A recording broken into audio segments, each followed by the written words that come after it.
hardware and building center locations. Homeowners helping homeowners with expert advice. And by the 2014 Honda Odyssey, the world's first minivan with a built-in vacuum. Honda, the official vehicle of the Toronto Blue Jays.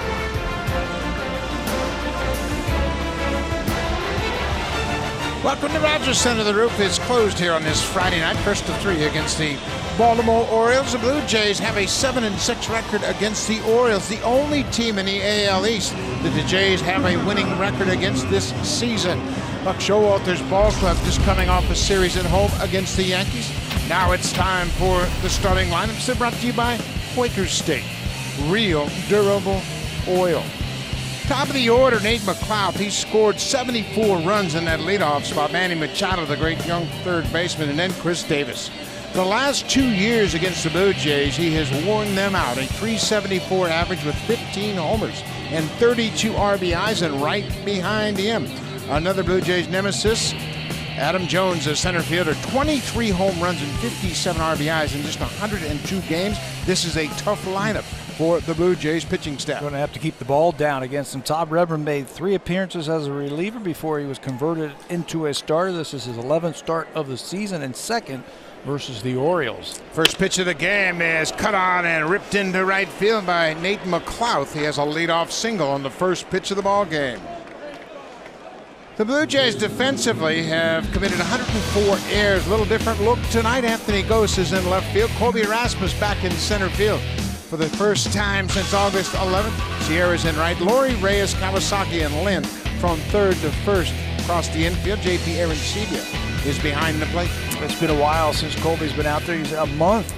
The last time he played was a series here against the Oakland A's. Took an offer and then had to leave the lineup. First time back. Manny Machado takes a strike.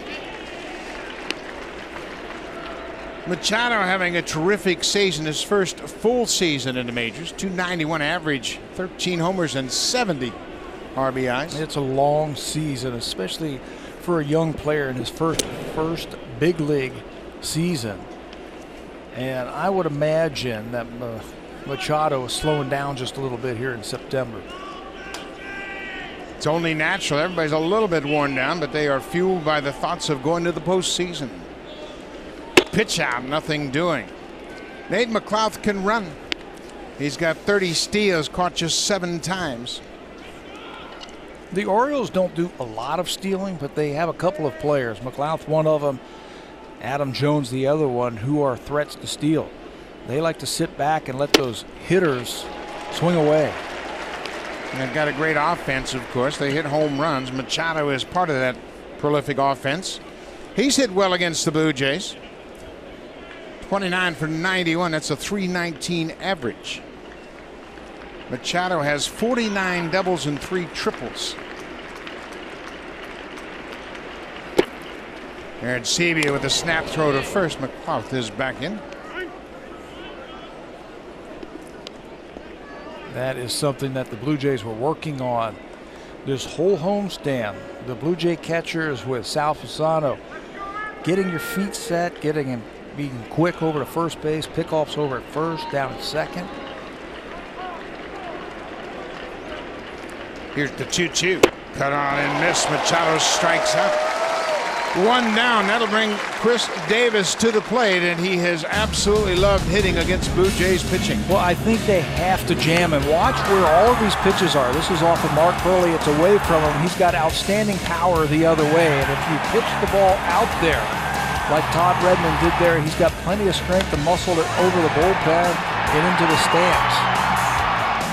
Blue Jays have had a little bit of success against Davis, and when they do, they crowd him with the fastball.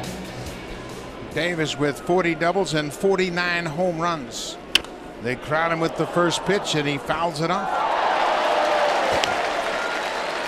How might the end of the season doldrums make that part of the strike zone even more effective against Davis? Well, when you get tired or your hands are hurt from getting jammed or not hitting the ball squarely, you just don't want to swing at the ball.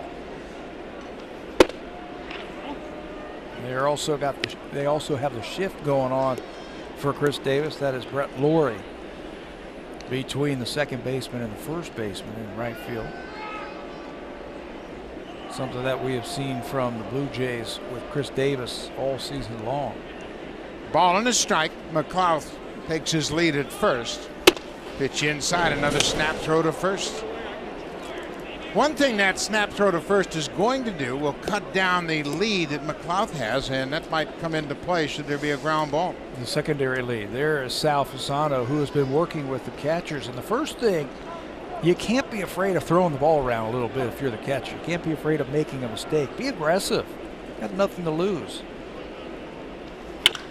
Driven to center field. Rasmus back. He makes the catch. McLeod had stepped on second, and he retouches it as he retreats to first. Colby Rasmus tested early in this ballgame. The line drive, the hard hit ball right over your head. Now you can watch the swing of the bat and realize that that ball is covered, and it was by Davis. Almost a 400-foot line drive to center field. Rasmus gets back, turns his body, hauls it in. Adam Jones, another tough out for the Blue Jays. Jones having a terrific season as well. 290, 31 homers and 102 driven in. He pops it up. Left side of the infield. Laurie calls for it. Reyes calls him off, and the inning is over. Todd Redmond gives up a base hit on the first pitch and nothing more. Scoreless after a half inning.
But they've got a couple big bats in their lineup tonight. Reyes, Kawasaki, and then Edwin Encarnacion. And Edwin against Jason Hamels has hit him hard. 7 for 17, 3 homers and 4 driven in. And right behind him, Adam Lynn loves hitting against the Orioles. He has a personal 16-game hit streak against Baltimore to the tune of 435. So Blue Jays are thrilled to have Encarnacion and Rasmus back in their lineup. Jason Hamill will get ready for his 22nd start of the season, but his first since July the 28th. He's been very ineffective. He has lost 6 consecutive decisions. That ties a career high for Hamill, and one of those losses was to the Blue Jays. They roughed him up. 6 innings, 10 hits, 6 earned runs. That was back right before the All-Star break on July the 13th. Didn't have a very good breaking ball or fastball command that day. Hamill is set, and Jose Reyes swinging a red-hot bat. Reyes with a 4-hit night last night. Reached base 5 times. 2 doubles, a single, home run, and he walked. Drives this ball toward the alley. It's hit a ton. That ball is going to get down and bounce off the wall. Reyes is headed for third. Here's the relay all the way from the outfield, and he is out. Adam Jones airmailed it, 1 hop on the money.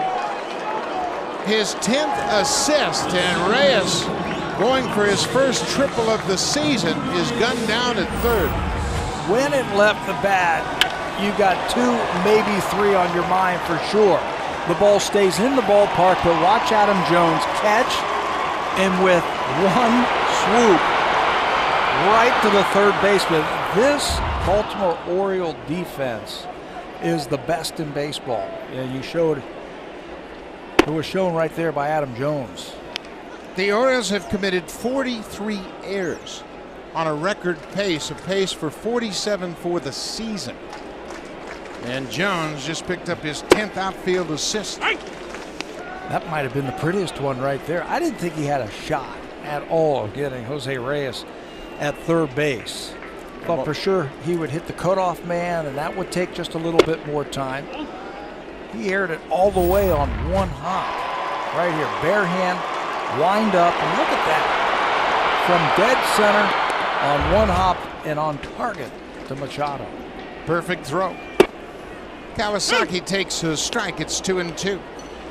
Jones and the rest of his outfield mates throw to second base every day during batting practice. Wayne Kirby, the first base and outfield coach, hits them bungos, and they all throw to a base. You and I were standing there behind the cage today, and we were watching as the Orioles got ready for batting practice. Now remember, there's 2 weeks left of the season. These guys are all-stars. Every one of them took fly balls off the bat of Wayne Kirby. Every one of them threw to second base in game situations. That's why they have so many outfield assists. Fly ball. Markakis, the right fielder, over in the alley, makes the catch. Well, let's highlight that terrific defense of the Orioles. In the outfield, Nate McLeod, he's got a Gold Glove. So does Jones. He's got a couple of them, as does Nick Markakis. Gold Glove outfield. And on the infield, the young Manny Machado with third. J.J. Hardy steady as a rock at shortstop. Ryan Flaherty makes his 58th start at second. Davis at first. And Steve Clevenger making his first start behind the plate for the Orioles. This is a team that is anchored by another Gold Glover behind the plate, Matt Wieters, but Buck Showalter wants to give him the day off. He's going to catch tomorrow afternoon's game. He likes Chris Tillman to be caught by Matt Wieters. Plus, this team got in late last night. They played a night game at home and got in about 6 o'clock in the morning here in Toronto. Edwin Encarnacion, after missing 4 straight games with a sore left wrist, is back in the lineup. Edwin took BP this afternoon and deemed himself fit and ready to go. 2 outs. Off the end of the bat, Machado takes his time across the diamond. Easy inning for Jason Hamill. Gets supported by the Gold Glove center fielder Adam Jones. Threw out Reyes at third.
Blue Jays on Sportsnet. Brought to you by the 2014 Honda Odyssey, the world's first minivan with a built-in vacuum. Honda, the official vehicle of the Toronto Blue Jays. There's a hint of fall in the air. It's 11 degrees outside Rogers Center. Nick Markakis takes a first pitch strike from Todd Redmond. Markakis just 0 for 2 against Redmond. We mentioned that this is the second start Todd has made against the Orioles.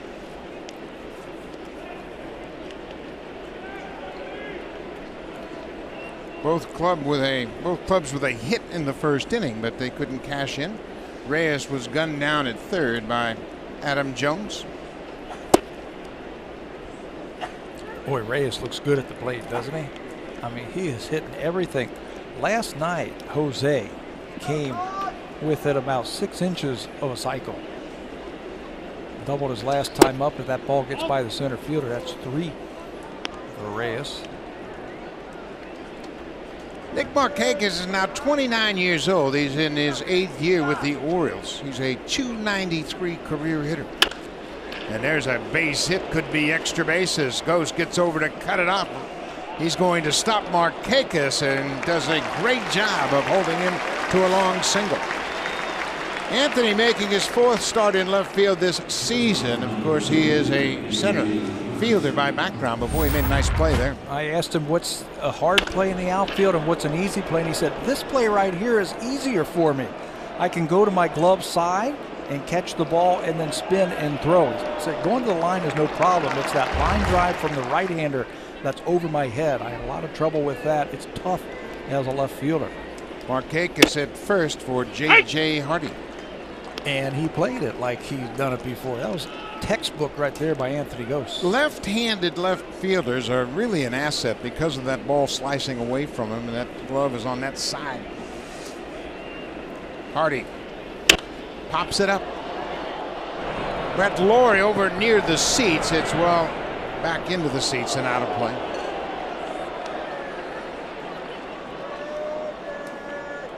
Todd Redmond, of course, anxious to make a bid for that starting rotation next year. And he's had his moments. He has pitched well and dominated at times. He's had a 10 strikeout game this season. That game against Houston back on the 28th of July. 0-2.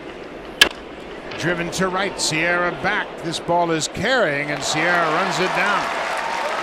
He's going to throw it back toward first base, and Markakis is back easily. Fans, it's time for a BlackBerry Sneak Peek Stat of the Game, brought to you by the new BlackBerry Z10 and Q10, built to keep you moving. What is it with the Rogers Center? Well, it's good for Todd Redmond. You can see his earned run average here in Toronto, just 235. Opponents hit a 167 on the road, not so good, almost 7, and opponent's batting average of 3. And what makes that so odd is this is a hitter's ballpark, but Redmond has been very good here, very dominant. When he uses his fastball, he has done really well here at home. His splits are similar to those of Mark Burley's. He too has pitched well in this ballpark. You know, another oddity I think with Todd Redmond, when you look at him, you don't think of him as a strikeout type of pitcher. But of all the starters that the Blue Jays have had this year, he has the highest strikeout per 9 ratio. Wouldn't think that. No, he certainly doesn't make you think of strikeouts. He's more of a contact guy at first glance. Inside to Ryan Flaherty. Flaherty, second baseman tonight, was a former first-round pick of the Chicago Cubs in 2008. The Orioles picked him up through the Rule 5 draft. Ball and a strike. Another off-speed pitch and a good one. The Orioles know a little bit about Todd Redmond. He was with them all throughout spring training, and they put him on the waiver wire, and Blue Jays picked him up. So they had Redmond in the spring, and talking with Chris Tillman before the game, he threw the ball well for them. It was late, too. March 22nd, he was claimed by the Blue Jays. That's real late in spring training. Laurie with a long run, and he'll slide to break his momentum, but the ball was out of play. We also had a chance to talk with Jim Presley, the hitting coach for the Baltimore Orioles. He knows a little something about Todd Redmond. He remembers him in spring training, so that kind of information can go a long way for your team. Well, the first thing you want to do if you're Jim Presley is go talk to Matt Wieters, the catchers that worked with him in the spring. They would have had a chance to catch him at least in his side sessions. 1-2, 1 out. On the ground, Lynn to Reyes, back to first, not in time. C.B. Buckner called Flaherty safe. Redmond thought he was on the bag. Buckner signaled safe, and now John Gibbons, the manager, is going to come out and join the discussion. Well, I think his first question is going to be, was Todd Redmond's foot on the bag? Because if his foot was on the bag, the throw beat him. First base. It wasn't the most graceful move over there at first by Redmond. This is a tough double play, the 3-6-1. First baseman makes the throw, clears out, and then the pitcher has to come over. And for me, it looked like Redmond had that top of his foot on the base. Now you watch his foot, it is inside the base, but he rolls over to get on top of it. And the interesting thing was that Flaherty stepped on his foot, so obviously Redmond was there first. So now there are 2 outs. Flaherty at first, Danny Valencia. Boy, has he been red hot. Valencia has his average up to 330. He's hit 8 home runs and 112 at-bats.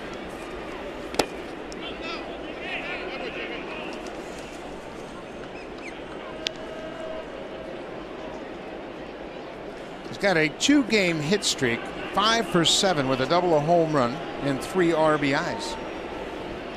And he's been getting some big hits for him. Yeah, making the most of his opportunity right now. At the bottom of the order, you say, okay, I got through all those big hitters. You can't rest with this guy. Not the way he was swinging at 330 with 8 home runs, limited action. Since the 4th of August, he's had 9 multi-hit games in 12 games. Batting .548.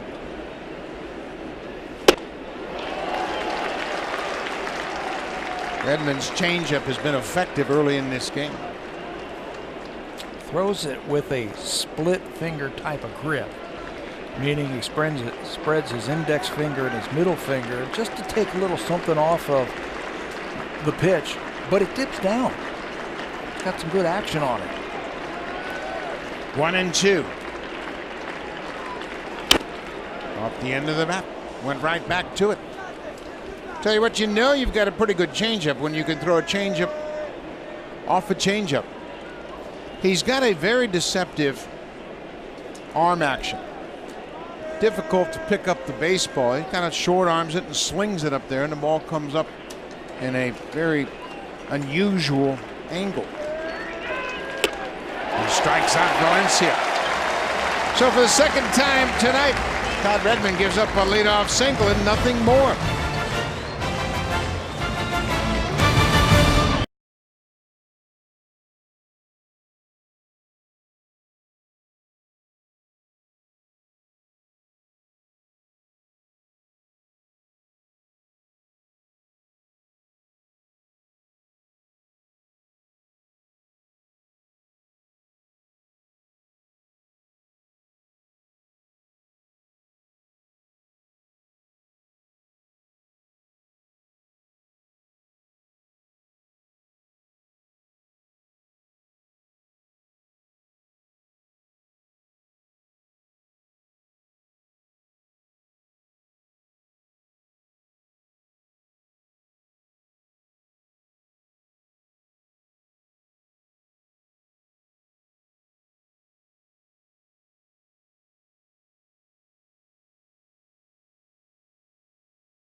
Season tickets are on sale now.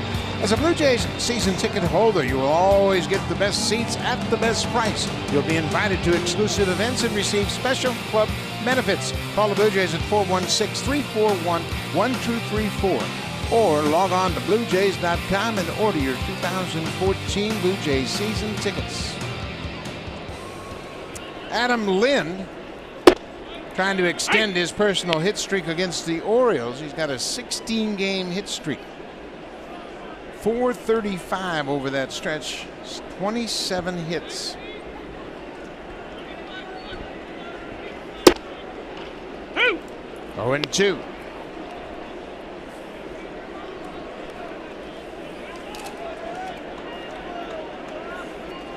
Edwin Encarnacion back in the lineup. Colby Rasmus as well. A couple of the regulars back.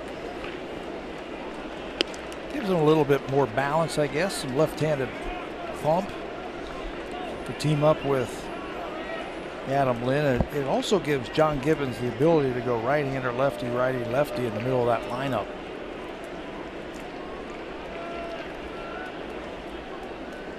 One and two.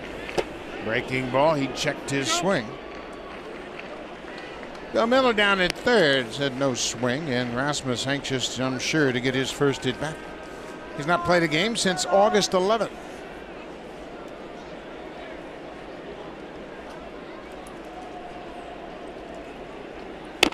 Off the end of the bat, a little squibber.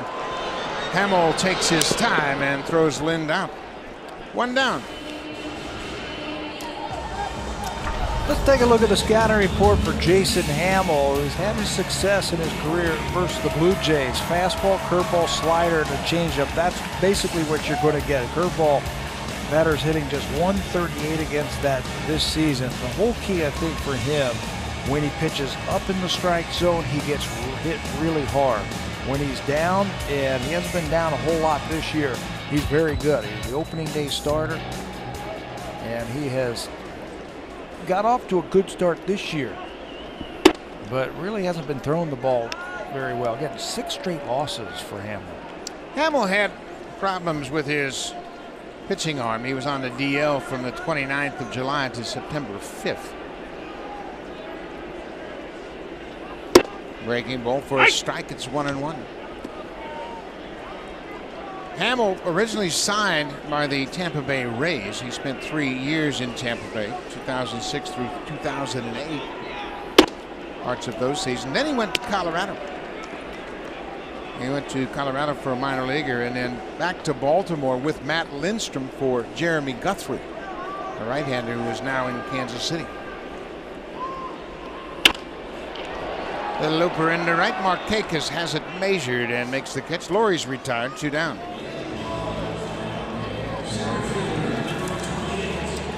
Well, of course, there's lots of baseball action, and we'll have it for you all right now on Sportsnet 1. The Yankees are taking on the Boston Red Sox, and of course, that's a big rivalry.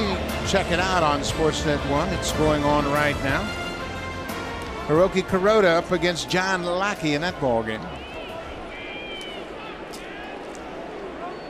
The beauty of remote control. Go back and forth. Colby Rasmus takes one down and away. Colby having a fine season. 273, 26 doubles, and 18 home runs. The Orioles utilizing that shift against Rasmus. Check swing foul. Oh. That created some problems down in the camera well as the cameraman was trying to get out of the way, fell off his stool, dropped his camera, and hopefully everything is okay. Take care of that equipment. That was a big camera that went down hard on that check swing.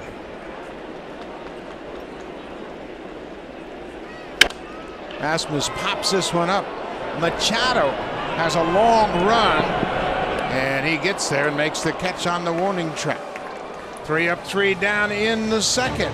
We've played 2 at Rogers Center. It's still scoreless.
Swings into action once again this weekend. Guelph takes on the University of Toronto. Some great football action. Check it out tomorrow, 1 p.m. Eastern on Sportsnet 360. First of 3 games against the Orioles, and the Blue Jays are going to have a lot to say about who gets into the wild card berths, who wins the AL East. That's pretty much a foregone conclusion. The Red Sox have a big lead. Steve Clevenger, the number 9 hitter. Clevenger was acquired by the Orioles in the trade along with Scott Feldman from the Cubs for Jake Arrieta. Ground ball to second. Kawasaki throws him out. Pedro Strop also went from Baltimore to Chicago in that deal. And Clevenger is a Baltimore native. First at bat in an Orioles uniform. So Kawasaki gets another start at second, his 15th of the season, so it'll be back to the top of the order with 1 out. Nate McLeod swung at the first pitch of the ball game and ripped it into right field for a single.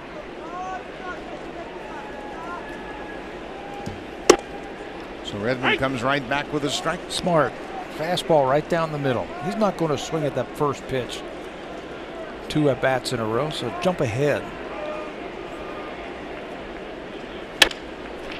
Right to Kawasaki. 2 quick outs here in the 3rd. Fans, if you want your baseball questions answered by our team of experts, email asktheexperts@sportsnet.ca. Keep your eye out for the home hardware Ask the Experts segment later on in the game. Manny Machado struck out on a slider his first time up.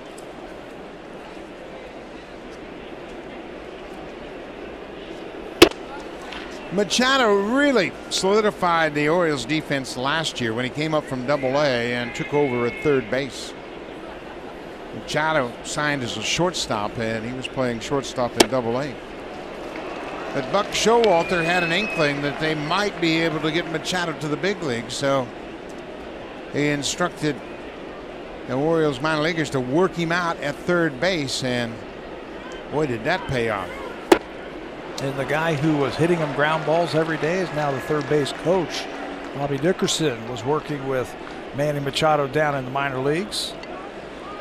Said he could help us as a third baseman. Let's hit him some ground balls over there. So he worked at it. And here he is. In his first full season at third base, he's an all-star. So Buck Showalter had a pretty good eye for what he had in Manny Machado. Orioles really had problems at third base, and he eliminated those concerns. This time he strikes out for a second time. Once again, the slider gets him. 3 strikeouts for Redmond.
The bottom of the third, he brings a .322 average into the game tonight. And getting better all the time. He struck out his first time up and then proceeded to get 3 hits. That one off a breaking ball. He got no stride on the breaking ball, keeps his hands back, gets a second hit. Now they try to throw a fastball by him with 2 strikes, and he hits it the other way.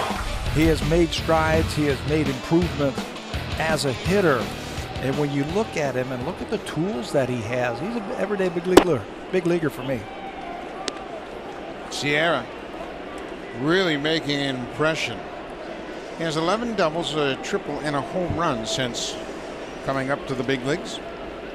You know, here's what's got to happen, I think, the last couple of weeks of the season. You mentioned it already, Buck. 15 out of the last 16 games against teams that are fighting to get into the playoffs. Play Sierra every day in the outfield the rest of the way. Let's see what you have for next year. Another bullet, this one right to McClough, and he was right on that pitch. 1 out. Let's check in with Jamie Campbell. He's got an update.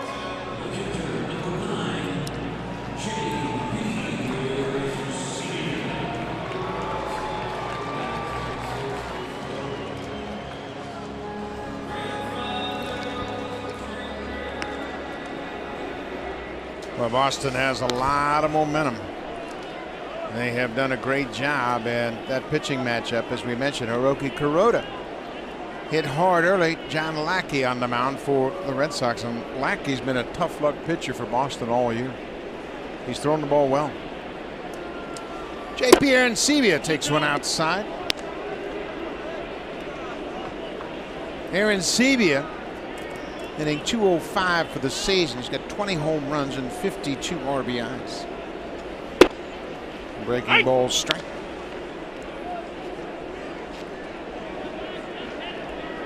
The Orioles starting staff has really been kind of inconsistent, and it has been a concern outside of Chris Tillman. Manny Machado at third. Across the diamond in plenty of time, and that's why Buck Showalter loves his third baseman. He plays like a 10-year veteran, took his time and made a strong throw across the diamond. He's the best he's ever seen over there at third base. He says his inner clock is one of the best that he's ever seen, just takes his time. And by that, I mean he never rushes. You never see Manny Machado in a hurry. If it's hitting or running the bases or fielding, he plays the game at a great pace. Takes away extra bases right there. He's 21 years old. Turned 21 on the 6th of July. And he's an all-star already. And I tell you what, he is calm, confident. 3rd overall pick in the draft by the Orioles. And they didn't miss with that one. Anthony Ghost gets jammed, and he's behind 0-2. If you're going to get a hit against the Orioles, you earn it. They don't give away too many base hits with that defense out there. Even when you get a hit, the defense can cut you down, as Adam Jones did. And here's the draft 2010. Bryce Harper, Jameson Taillon, and Manny Machado. Ghost waves at that hard breaking ball, and Hamels another 3 up, 3 down inning, his first strikeout of the night. Still no score at Rogers Center.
Rich tradition of history. Brady Anderson is their all-time home run leader for a single season. He had 50 home runs in '96. Chris Davis is just one behind him this year. Frank Robinson in his first year with the Orioles won the Triple Crown and the MVP in '66 when he hit 49. And then big Jim Gentile, the first baseman in '61, had 46 home runs, but nobody noticed because Roger Maris was having his big year. That's exactly right. In that Frank Robinson year right there, the Reds traded him that year, said he was old at 30. He was done. Frank Robinson turned around the Orioles organization Yes, and made he did. them a perennial champion. So here is Chris Davis. A ball and a strike. Davis, with 49 home runs and 40 doubles, is a homer shy of tying Babe Ruth and Albert Bell. They're the only players to hit 40 doubles and 50 homers. That's incredible. A lot of extra bases for a big man. You've got to do it consistently for 6 months. First of all, 50 home runs is crazy to even think about it. And Sebia wanted it upstairs, and Redmond delivered, but Davis wouldn't chase. But you have to do it over an entire season to have those type of numbers. Impressive. There's another guy who has hit 50. What a tremendous milestone, 50 home run season. How about that changeup? Redmond's had a great changeup early on. He strikes out Chris Davis. That's his 4th strikeout already. Keeping it down, you can see the grip right there. It's almost like a splitter. But he doesn't call it a splitter. He just calls it a changeup. He just splits his 2 fingers that hold the ball. He's got big hands, big strong fingers. You know who threw the pitch like that? Tom Hinkie. It was kind of the same pitch. He had that split grip and threw it, and it was more of an off-speed dead fish kind of pitch with a little tail on it. It didn't have the normal tumbling action that a true splitter has. There he is, and he throws it from the side. And on the way towards home plate, it's not tumbling. It's got a little bit of a side spin on it. And that's what makes it go down. Of course, Jack Morris always talks about his pitch. His was a true forkball where he actually got it to break down, and he wanted it to finish up into the dirt with 2 strikes. Redmond's, his grip is designed to take velocity off the pitch, make it more like a split finger fastball, and it's been effective. 0-2. Cut on and miss. Jones strikes out. Back-to-back strikeouts, 3 in a row for Todd Redmond. Well, Pat, you talked about Redmond and his ability to rack up those strikeouts. He's doing it tonight. And he leads the starters. There they are right there. It's Todd Redmond at almost 10 strikeouts per 9 innings for the Blue Jays starters. Second, Jay Happ, then R.A. Dickey, Esmil Rogers, and then Mark Burley. But it's Redmond, and he does it with a fastball that tops out at 92 miles an hour. He's got great deception, and the way he delivers the ball. Hitters talk about they don't pick the ball up until it's too late. A slider and that little split change. Nick Markakis singled down the left field line. Anthony Goetz made a nice play to keep it a single. Fouls this one back. Redmond is pounding that strike zone early on. Working quickly, throwing strikes, throwing quality strikes. His breaking ball has been much better in the month of September. Batters just aren't hitting it.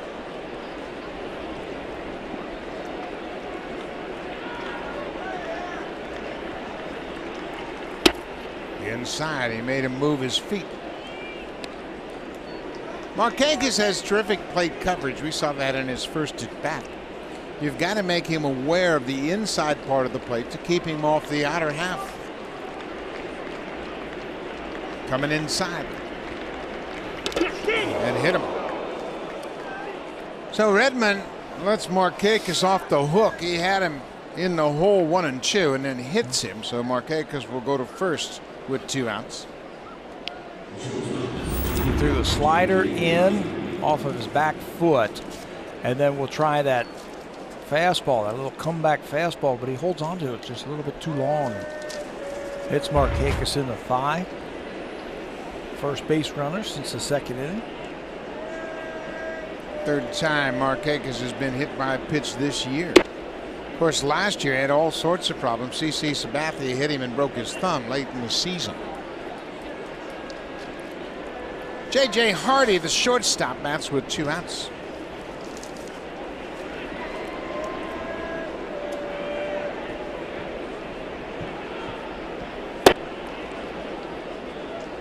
Hardy has been a rock for the Orioles at shortstop, playing in his 144th game at short, and he's an everyday Eddie if I've ever seen one. 10 errors on the season makes it look easy. And oh, by the way, 25 home runs for a shortstop. Ground ball. Reyes waits on it, flips to second to force Markakis. The inning is over. Tyler Redmond shutting down the Orioles through 4.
He had a 4-hit game last night against the Angels, swinging a red-hot bat. Let's take you through these right here. There is a single. That's the home run that he hit right there. His 10th of the season. It got the Blue Jays back into the ball game, and then a double down the right field line. And this looked like a triple right here. If it gets by the center fielder, that is 3 for Reyes. A true cycle right there, but it was cut off by the center fielder and held him to a double. Off the end of the bat, look at Machado. He extends and caught it in the webbing of his glove just inside the foul line beyond the bag at third. Well, he's so big. He's a big guy. He's about 6'3" with long arms. You can see he's not even in your picture right here. Ball off the end of the bat. Quickness, soft hands, and he reaches out and snags that ball from Reyes. He has already made a couple of fine plays tonight at third base. Munenori Kawasaki flied out to right his first time up. When you look at these two ball clubs, there are a lot of similarities. They're first and second in home runs hit. They're right about the same in runs per game.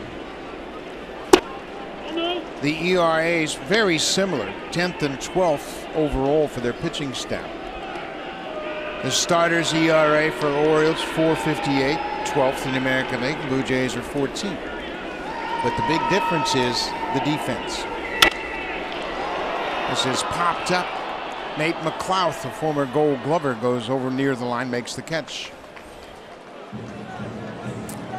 Edwin Encarnacion has hit well against Jason Hamill in the past. Maybe just in time to get back to the lineup. Breaking ball from Hamill earlier in the season, and Edwin unloads on him.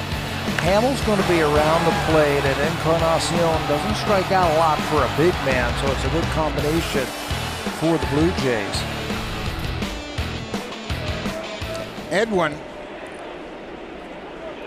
batting with 2 outs. He's hit 19 home runs against the Orioles since 2010. That's the most any hitter has put up against Baltimore.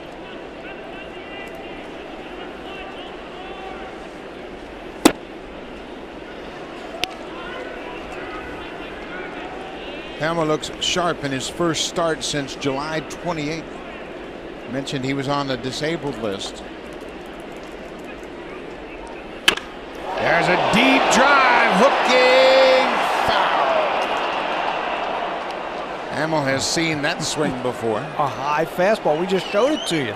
High fastball back at Camden Yards earlier this year and hit a long way by Edwin Encarnacion. Same thing. High heater. Watch where this one bounces off of the fourth deck.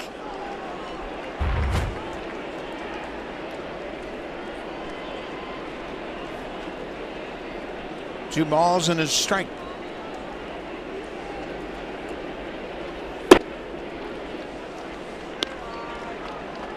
Took something off that pitch, and that's a veteran pitch by Hamill. After Encarnacion was in front of that previous pitch, he went softer.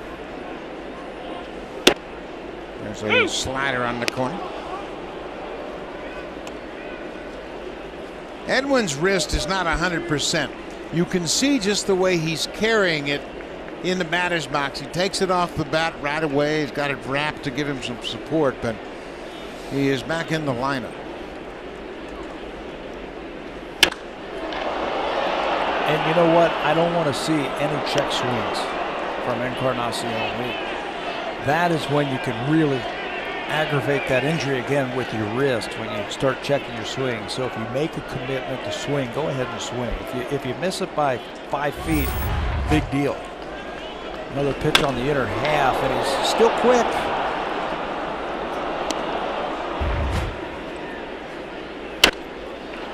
But you can see how quickly he releases that bat with that left hand. And I think it's the breaking ball away from the right-hander is the one that gives him problems. Watch this swing one more time and watch how the bottom hand, that's your strong hand right there. And he lets go.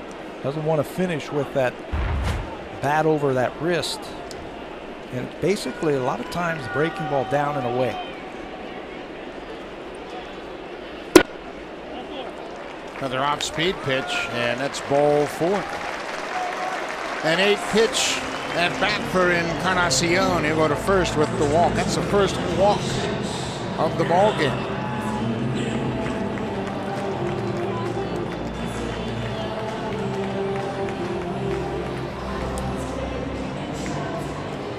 So Adam Lynn will step to the plate. Lynn tapped back to the pitcher his first time up. We're in the bottom of the 4th. No score. Blue Jays have 1 hit. The Orioles have 2.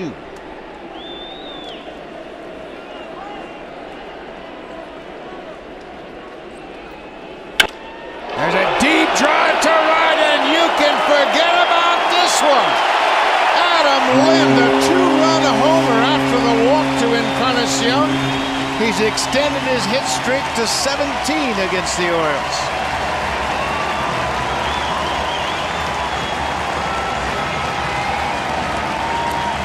That streak began about a year ago against Baltimore, and it continues with one swing of the bat from Adam Lynn.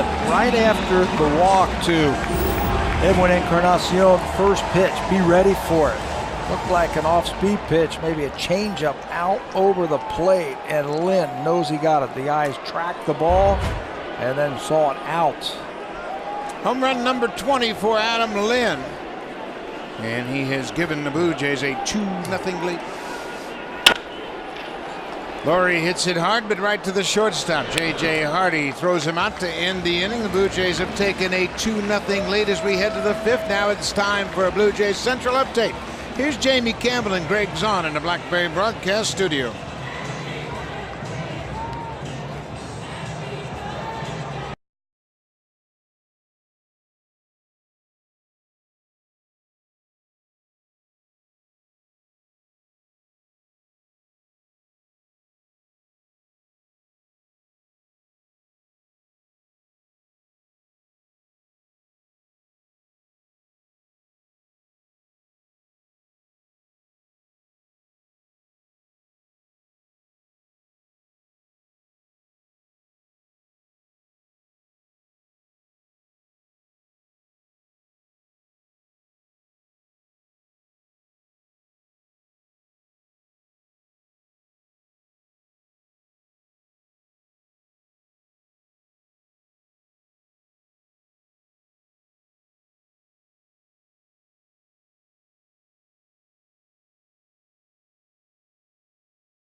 Redmond with a 2-0 lead gets a first pitch pop-up off the bat of Ryan Flaherty. Kawasaki at second base makes the catch. Flaherty's retired. Well, that's exactly what Todd Redmond needs to do. He's at the bottom third of the lineup. Work quickly through this part of the order and get your hitters back up at the plate against Jason Hamill. Yeah, here it is. Here's the fastball. Let's see if you can get on top of it and hit it. So far tonight, they haven't been able to. And Redmond's doing a good job of sticking to the game plan. Danny Valencia struck out his first time up.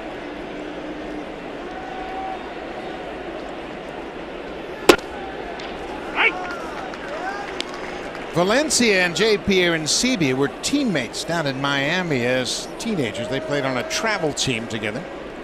They grew up in the same area. Of course, that's a hotbed for baseball, and Valencia said, yeah, we played together. Valencia grew up in Boca Raton. Played at the University of Miami, was drafted by the Twins in 2006.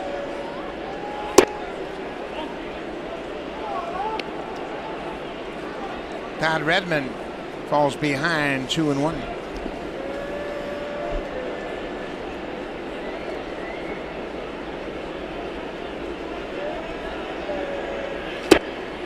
And breaking ball has been a problem for Valencia tonight. He's been hot. We mentioned the numbers that he has put up over the last month or so, but a lot of those at-bats have come against left-handed pitching.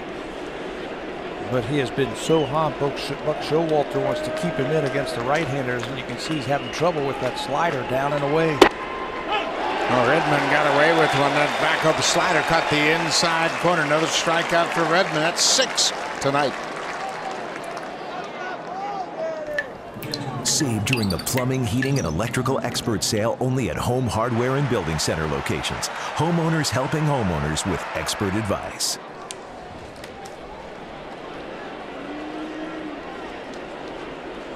Todd Redmond retires the first 2 quickly. Steve Clevenger, the catcher, in his first start with the Orioles. Clevenger is 27 years old. Drives this ball to left field. Anthony Gose is back. His speed allows him to run it down. He was shallow, and Clevenger gave it a ride, and that good defense in left ends the inning quickly. Todd Redmond gets some help from Anthony Gose in left. 3 up, 3 down. We'll go to the bottom of the 5th. The Jays have a 2-0 lead.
Fielders in OPS. Mike Trout, we just saw him for 3 days. We know what a terrific player is. Adam Jones is in now with the Orioles for the next 3. And Colby Rasmus playing for the first time since August 11th. These 3 are top 3 in OPS. In all, OPS is on base plus slugging percentage. And the thing about those 3 is they're center fielders that play a defensive premium position, but they hit home runs and they're power hitters. Usually you see center fielders in the American League like a Jacoby Ellsbury or a Jackson in Detroit, Coco Crisp.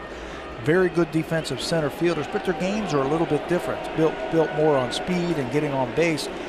Those three center fielders, they have power. Like the old-fashioned center fielders like Willie Mays and Joe DiMaggio and Mickey Mantle. That's three pretty good ones. They had the attributes that you're talking about. Colby Rasmus in his third season with the Blue Jays, second full season. Came to the Blue Jays July 27, 2011. Fouls it back.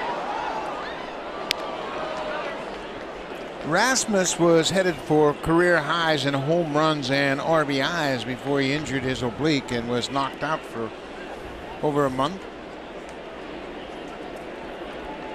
His career high in home runs 23. He did that twice. Last year he set a career high with 75 RBIs. Going to have to get hot, stay healthy the last couple of weeks if he's going to top that. There's the shift. That means they're going to pound him inside. And they did. Hammers gets that ball right in on his fist and he fights it off. Well, that's one thing that gets overlooked oftentimes when a manager and the defensive coach are going to align the defense. Pitchers have to make pitches. If you don't hit your spots, you're going to cross up the defense. Right now, they're playing Rasmus to pull. And he pulls it high and deep to right. Markakis at the wall, jumps, it's gone. Home run number 19 for Colby Rasmus. Welcome back. You know, we were talking in the opening about the Blue Jays in the last month or so averaging just over 3.5 runs a game. Tough to win the games when you don't score that many. Rasmus has been out of the lineup, Jose Bautista's been out of the lineup, and Edwin, well, they're back, and it shows. Encarnacion scored last inning after walking, and then a home run by Lennon. Now Colby does the same thing, a home run to right field. Moises Sierra scalded him on the left his first time up, but it was right at the left fielder.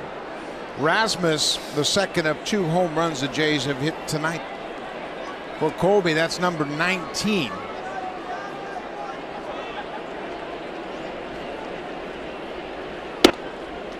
That's been a problem for the Orioles pitching staff all season long. They've now surrendered 188 home runs.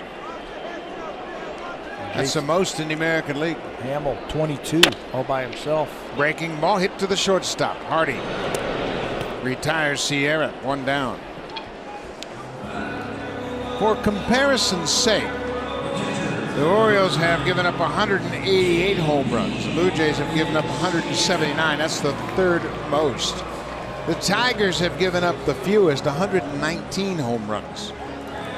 Kansas City, the second fewest with 136. They've got a big ballpark and a good pitching staff. Yeah, that's a great combination for the Tigers. A big ballpark, power pitchers, same thing with the Kansas City Royals. And the flip side of that, the Blue Jays play in this ballpark and the Orioles play in Camden Yards, the 2 easiest places to hit a home run in. Yeah, both ballparks are bandboxes, ball flies, so pitchers are challenged anytime they toe the rubber in those 2 ballparks. J. Pierre Ncibia tries to check his swing. C.B. Buckner down at first said he did. Ball on a strike.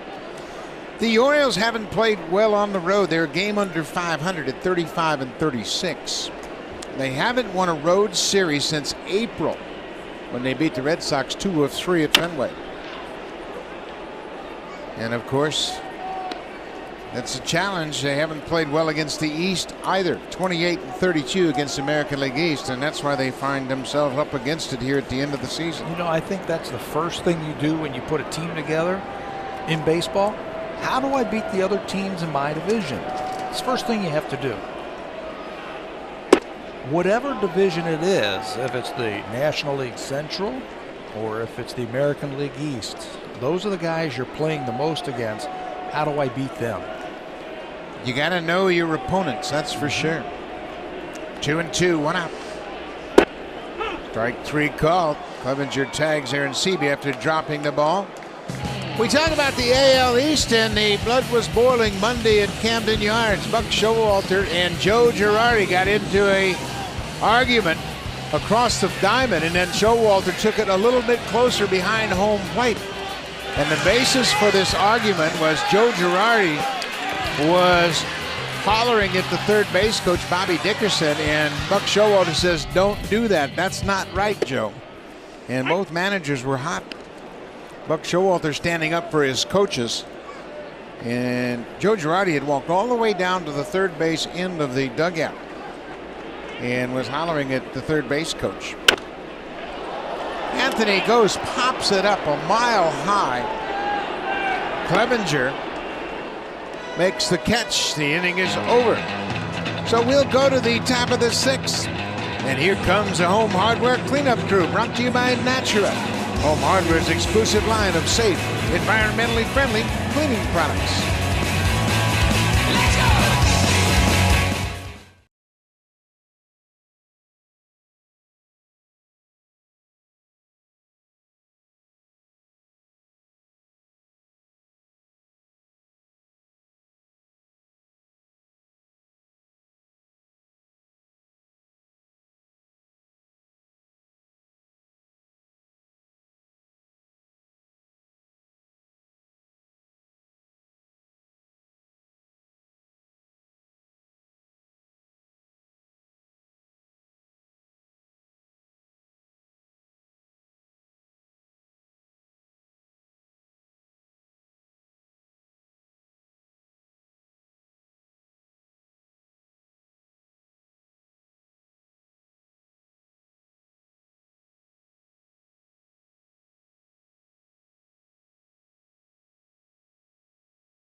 In a TD Comfort Zone, our guests from BC Children's Hospital Foundation, courtesy of TD.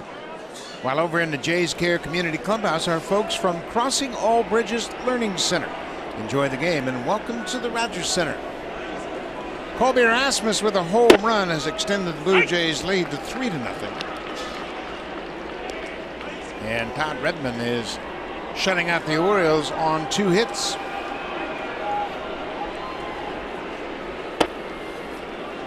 Redmond gave up a leadoff single to start the ballgame to Nate McLouth, and then a leadoff single in the second, and that's been it.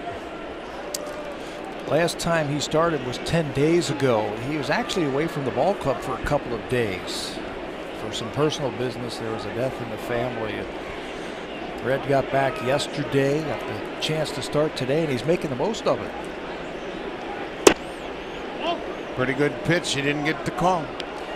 That has been a bread and butter pitch for him all night long, that changeup. Third time through now. Let's see if the Orioles start laying off of that pitch. McLouth did. From pitch tracks, it looks like it was a strike. Redmond checking the count on the scoreboard. It's 3-1. Nate McLouth has singled and lined out. He takes a strike. Full count.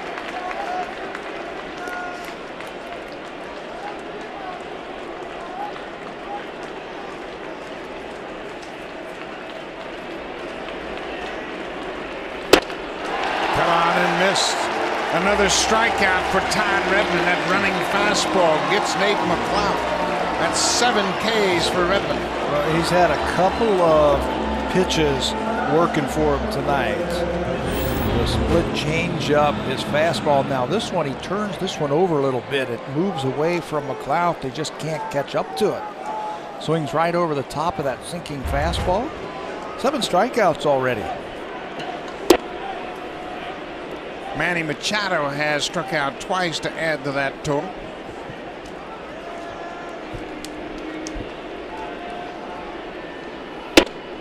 Takes a fastball. Ball on the strike. The Blue Jays starters have thrown the second fewest innings in the American League. Coming into this game, 811 innings. Machado drives it to center. Rasmus got a good break, runs it down. 2 down. But at the start of this game, the Blue Jays starters have thrown 113 fewer innings than the Detroit Tigers starters. And that's a big problem. You're calling upon your bullpen too often. When you think about it, I mean, that's 11 complete ball games without using a starting pitcher. Injuries, ineffectiveness. I think the reasons for the Blue Jays this season, ineffectiveness by Josh Johnson. Chris Davis hits it high to left field. Anthony Gose has room, makes the catch. Quick inning for Tyler Redmond. Takes him 10 pitches to retire the side in the order in the 6th.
September 20th through the 24th at Rogers Center.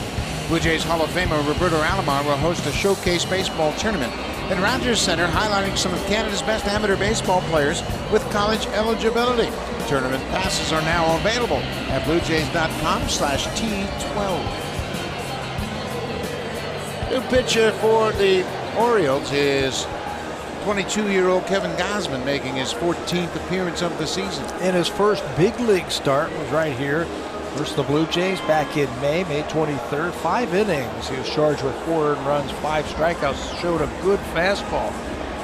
Just his first year in the big leagues. In fact, he was just drafted by the Orioles. Very young, very raw, but very talented. Right now, those stats inflated with some bad outings.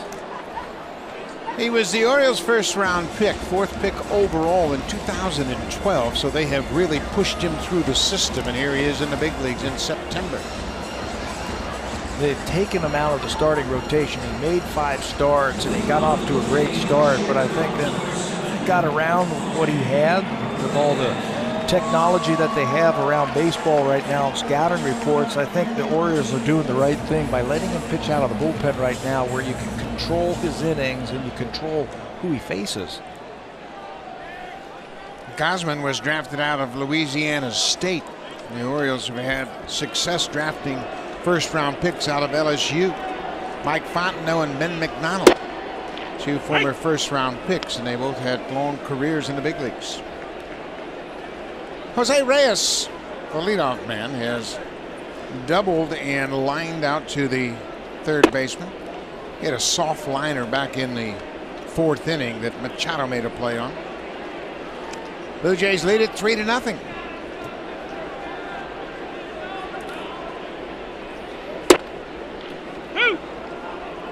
Gosman's got a good arm. Listed at 6'3", good downhill plane and late movement on that fastball. Yeah, he still has some room, I think, to grow into that body a little bit more. Long and lean. The ball comes out of his hand nicely. Chris Davis will step on the bag to retire Reyes. 1 down. Save during the plumbing, heating, and electrical expert sale only at Home Hardware and Building Center locations. Homeowners helping homeowners with expert advice.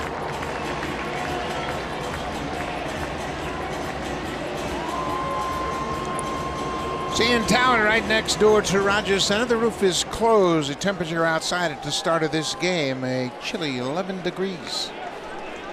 A little nip in the air tonight as the Blue Jays play with the roof closed. Feels like fall around Toronto. Munenori Kawasaki is 0 for 2. Mooney's done a terrific job for the Blue Jays this season. Filling in for the injured Jose Reyes. His at-bat last night in the 9th inning almost got the Blue Jays over the hump. 10-pitch at-bat to extend the inning. Against Ernesto Frieri, the closer for the Angels, and Munenori would walk, and then Frieri would strike out Laurie to end the game.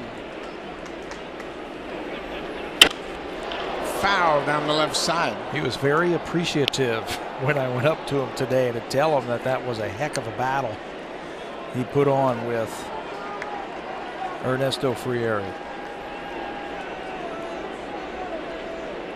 That's what he'll do. He'll give you good at-bats. Right back to the mound. Gosman has it and throws Kawasaki out. 2 down.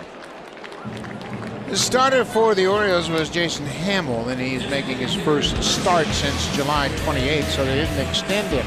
Threw just 62 pitches over his 5 innings. And once again, the problem for the Orioles, the long ball. Adam Lind hit a 2-run home run in the 4th. Colby Rasmus had a solo homer in the 5th, and that's where we stand now. 3-0 Blue Jays. Only gave up 3 hits in 5 innings. Unfortunately for Jason Hamill, 2 of them left the ballpark. One of them right after a walk. Counted for a couple of runs. Edwin Encarnacion walked in, and Lynn homered.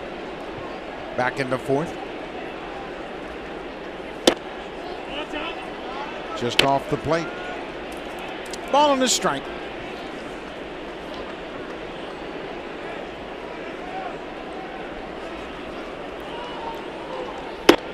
Tell you one thing the Orioles do, they're not afraid to push the kids and get him into the big leagues. Last year they brought up Machado to play third base in the pennant stretch, and he got him into the postseason. This year they have called upon Kevin Gosman. He made start early, as you mentioned, and now he's back in the bullpen. How about Dylan Bundy, who came to the big leagues at the age of what, 19? Yeah. They've had a history of doing that. You go back into the 60s, Wally Bunker pitched on that team in 66 as a 19-year-old. Jim Palmer was very young when he was called up. He too was a teenager pitching in the big leagues.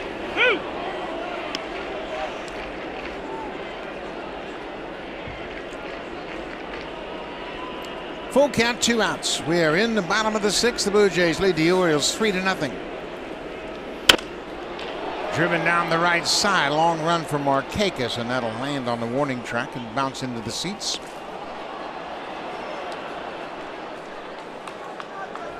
Just a little bit tardy on that fastball from Gosman, but it's a full swing from Encarnacion. He didn't let go of that anywhere.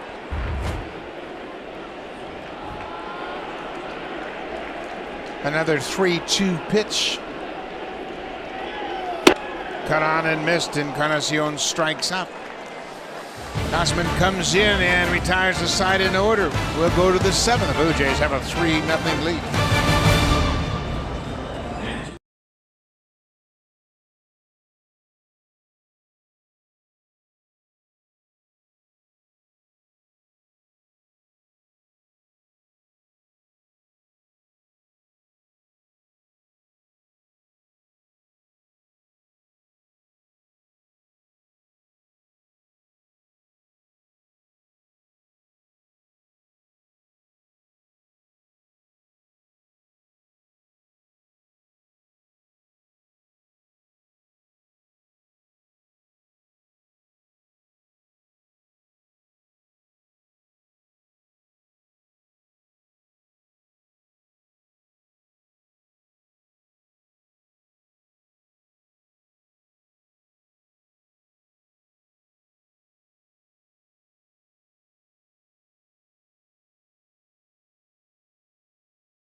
baseball. Listen to live audio, follow games pitch by pitch, and enjoy in-game video highlights.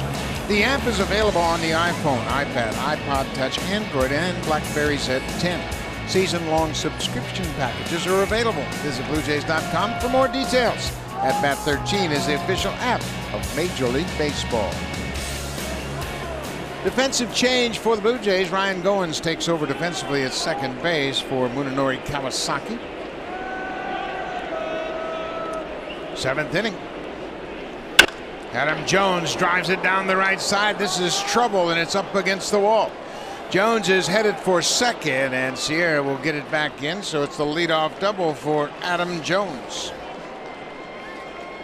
This is a Oriole team offensively that just doesn't go away. They come up with clutch hit after clutch hit. This is going to start it here in the seventh inning. Jones goes the other way.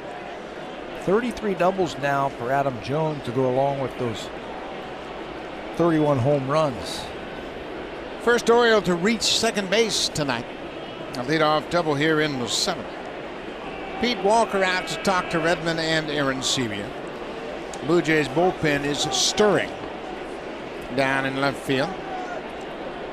Dustin McGowan got up right when Todd Redmond went out to start the seventh inning. It's almost like John Gibbons has a feeling that Redmond might be losing it, so he's got his hard-throwing right-hander up. Redmond has certainly been effective here tonight. He's shut out the Orioles on just 3 hits. He has 7 strikeouts, and he's been economical, throwing just 73 pitches as he works here in the seventh. Nick Markakis takes a strike. Markakis has singled, and he was hit by a pitch.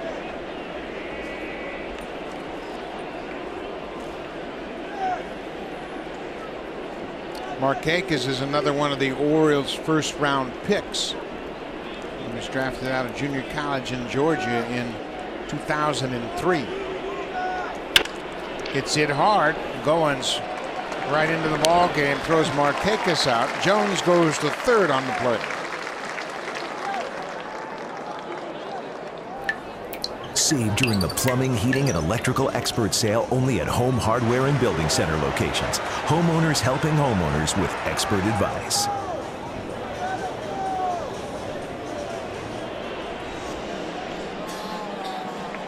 So Redmond sees John Gibbons coming toward the mound, and he'll hand the baseball over. Todd Redmond, another good start.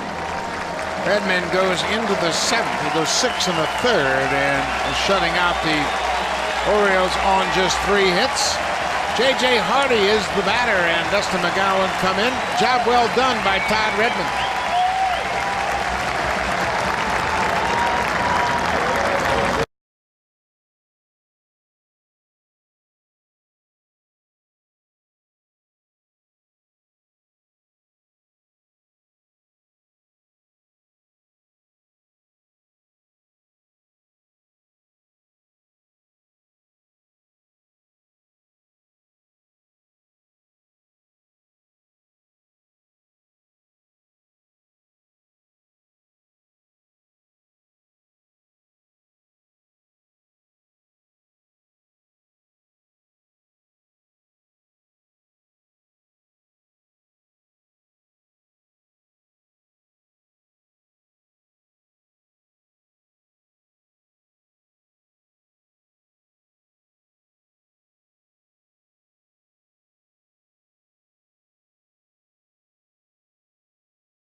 Royals beat the Tigers 2 out of 3 in Kansas City, and now they're in Detroit. Justin Verlander pitching a good game against KC. Bruce Chen is out of the game. He was the starter. New pitcher for the Blue Jays is Dustin McGowan. Well, part of the job of a manager and the pitching coach is to get a feel when the starter is starting to lose it, and I think that's what happened right here. They felt he was losing it, so they're going to bring in McGowan. He's a strikeout pitcher. Good fastball with sink and a good slider. So he's going to give the Orioles a different look than what they saw from Todd Redmond. A little more giddy up on the fastball for sure from Dustin McGowan. J.J. Hardy drills it to left. Anthony goes back off the wall. Jones jogs in to score. Hardy goes into second with the slide, and the Orioles are on the board. J.J. Hardy, his 25th double of the season, has put Baltimore on the board. It's a 3-1 game. Among Major League shortstops since the All-Star break, only Hanley Ramirez has hit for a better on-base plus slugging average than J.J. Hardy. Likes the ball out there, and he drives through that one off the wall for extra bases. J.J. Hardy has really been a nice addition to this Orioles lineup. Ryan Flaherty is 0 for 2.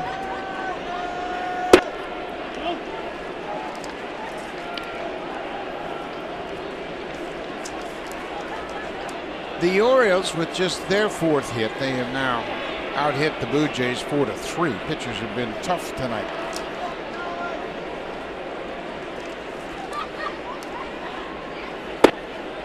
Two and 0.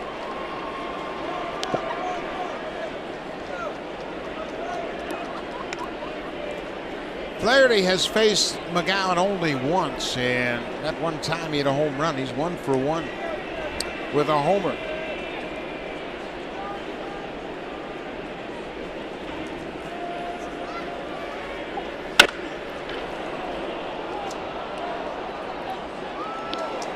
Get the head out on that one.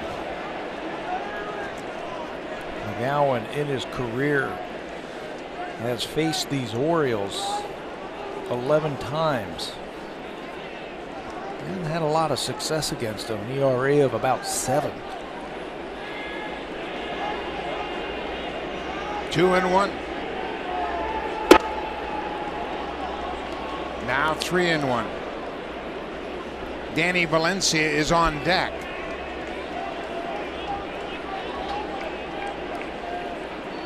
Valencia doesn't care who comes into the game. He's just glad Todd Redmond is out. Didn't have a whole lot of fun with Redmond, did he?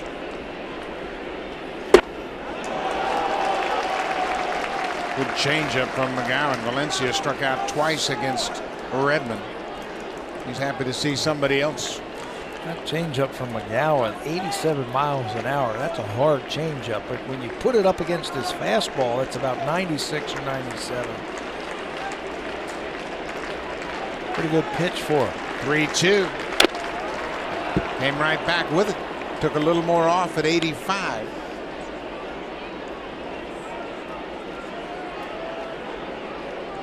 Flaherty's a good fastball hitter. Saw how he pulled that fastball into the seats down the right side. Limited playing time for Flaherty. Just over 200 at bats, and he's got some power. 8 home runs. Ball 4 inside. 2 aboard. Aaron Sebia will go out to the mound to have a chat with Dustin McGowan. Todd Redmond, the starter, was good again tonight. He goes 6 1/3. He allowed just 3 hits. He gave up the 1 run. Didn't walk a batter. Struck out 7. Very efficient tonight through just 75 pitches. Used 3 very good pitches tonight. His fastball with good movement, his changeup, and a slider to pick up those 7 strikeouts. I like that he didn't walk anybody. He came right after him. Threw a lot of strikes. Danny Valencia waves at that pitch down and away. Redmond will come at you. He's not going to walk you because he's intimidated, that's for sure. 0-1.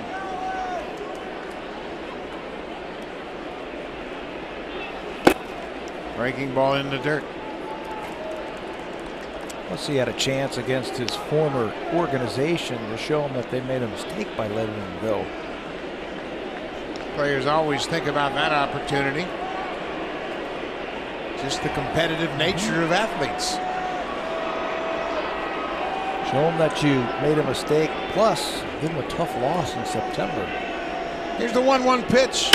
Popped him up on the infield. Infield fly in order if fair. It's a foul ball. Lind retires Valencia. 2 down. This copyrighted telecast is presented by authority of Rogers Blue Jays Baseball Partnership and may not be reproduced or retransmitted in any form. And the accounts and descriptions of this game may not be disseminated without the express written consent of Rogers Blue Jays Baseball Partnership. 20,024 here in attendance on a Friday night at Rogers Center. Blue Jays have a 3-1 lead. Steve Clevenger, the catcher. Hey.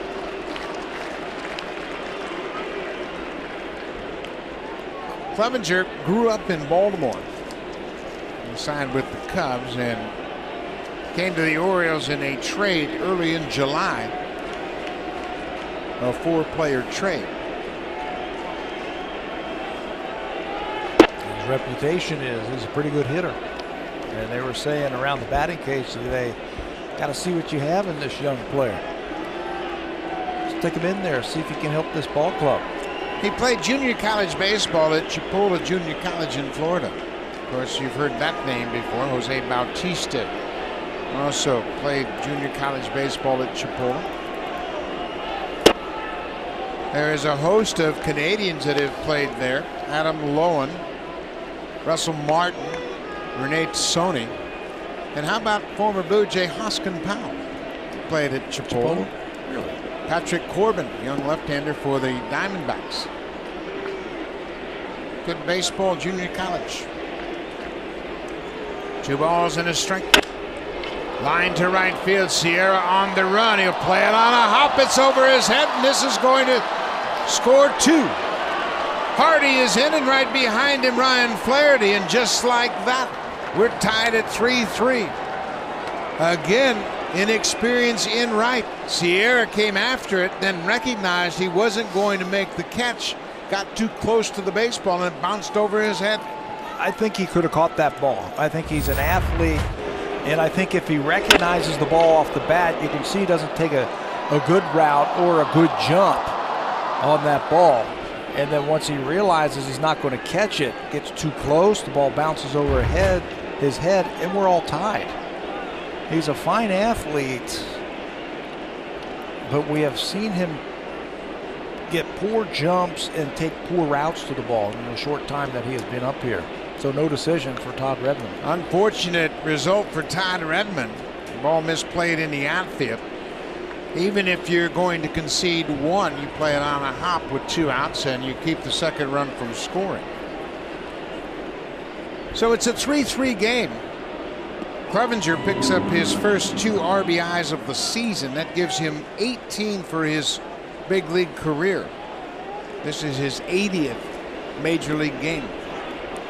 Top of the order. When the ball is hit, you got to know right away. Let's see where the ball is. It's going to hang up there. Look at, if he comes in, I think he makes that catch. It's only a couple of feet in front of him. But he backed up on it at the end there and tried to play it on a hop, and it bounced over his head. We see visiting teams all the time come in here, if they're not familiar with this turf, make mistakes like that.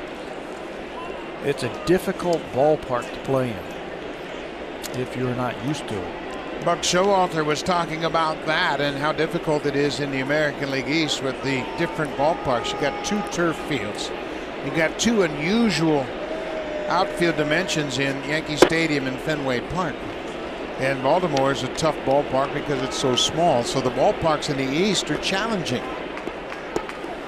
Sergio Santos heating up in a hurry. 3-0 count to Nate McLeod. Manny Machado is on deck.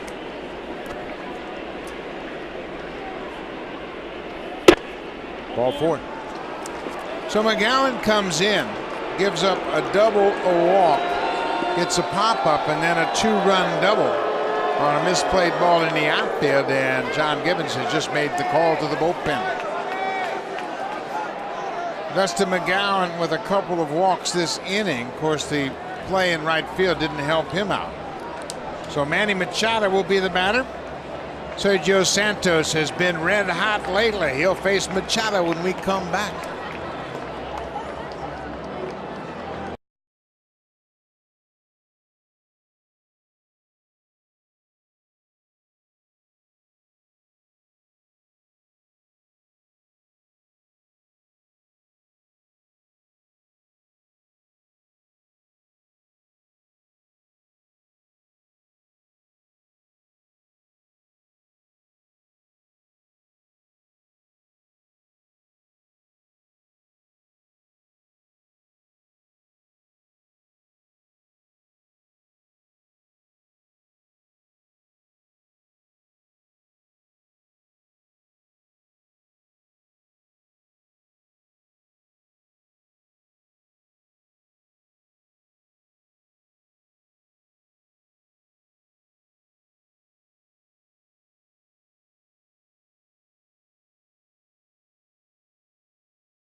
In the month of September, the New York Yankees will be in Rogers Center for the last time. It all starts Tuesday, September 17th.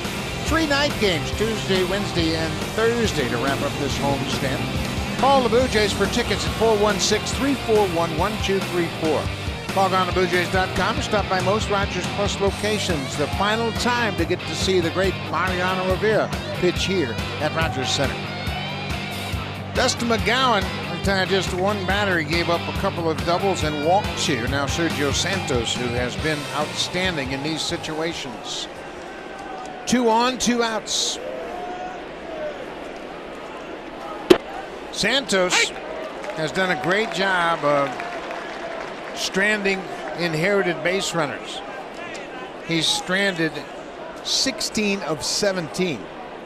And he's got 2 more right here. Yeah, 2 big ones out there. Sergio pitched in last night's game. Had a 1-2-3 inning in the 9th inning against the Angels. And now this is a big spot right here for him. The pitch that has been good for him was that one right there, a slider. Manny Machado has gone 0 for 3 so far.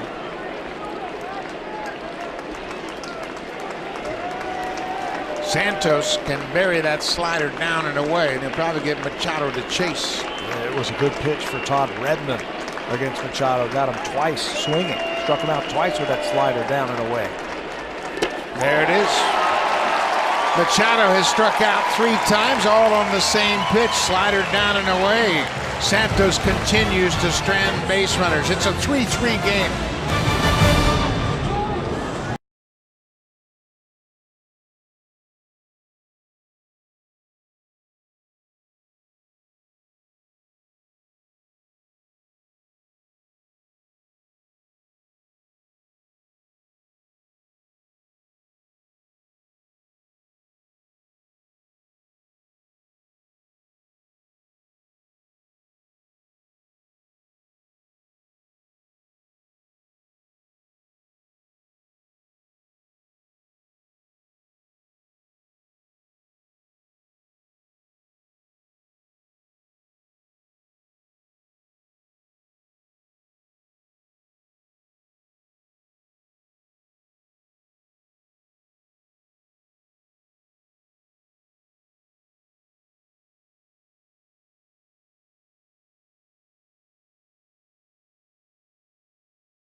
2014 Honda Odyssey, the world's first minivan with a built-in vacuum. Honda, the official vehicle of the Toronto Blue Jays. No score in the fourth inning, 2 outs, a walk, and this.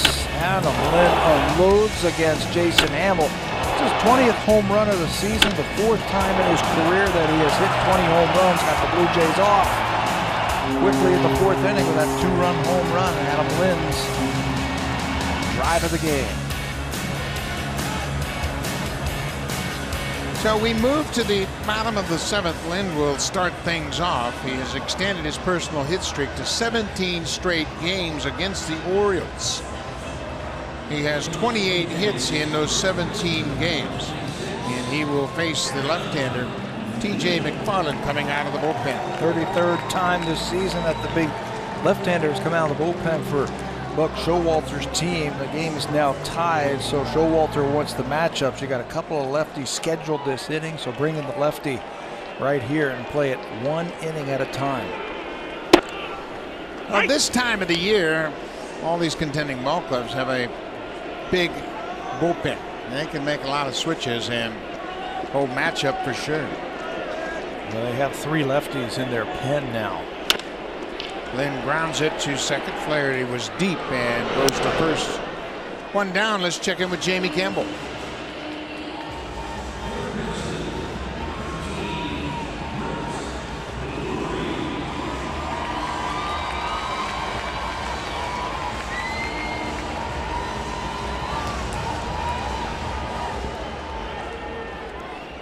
Against the former Oriole, Jake Arrieta. Arrieta gave up those 3 consecutive home runs, and Charlie Morton is now out of the game. The starter for Pittsburgh, as they have gone to their bullpen. Justin Wilson is into the ball game, and the Pirates have tied it up.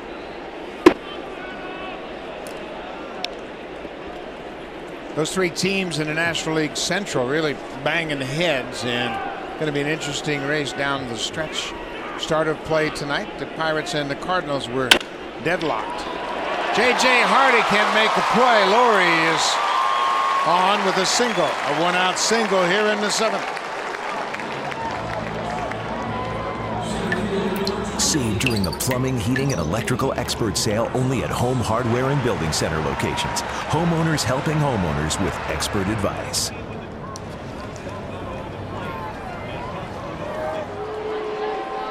So Buck Showalter brought the left-hander in because he had 2 left-handed hitters. They were sandwiched around Brett Laurie. Now Kobe Rasmus, who homered his last time up in the 5th. Rasmus for the season has hit .252 against lefty pitching.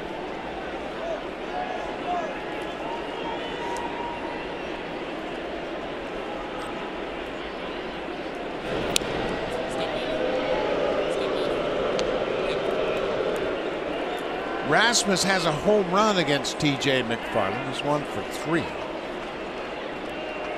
Rasmus has hit 5 of his 19 home runs against Southpaws. Laurie with a big lead at first.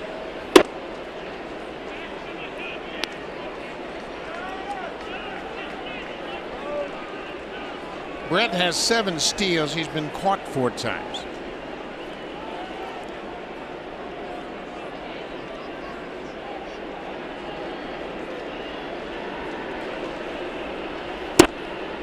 Rasmus has an interesting approach against left-handers. He's changed it somewhat this year, and it's worked well for him. He looks for that breaking ball away and takes those inside pitches until he gets 2 strikes. Lefties must be just feeding a whole host of breaking balls away. So if you've got a plan, that's your plan. Use it. He hooks this ball foul. It was an inside pitch. I still think he is best, though, when he goes up there looking for the ball on the inner half and then letting it go. And he did that against Jason Hamill. His last time up, that was in the 5th inning. This made it 3-0 for the Blue Jays. Home run number 19 for Colby. Welcome back to the lineup.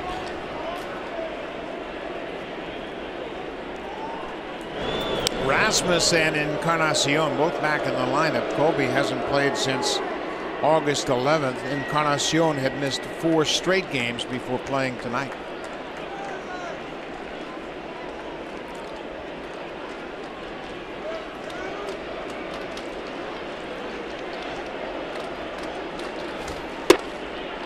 There's a strike on the inside.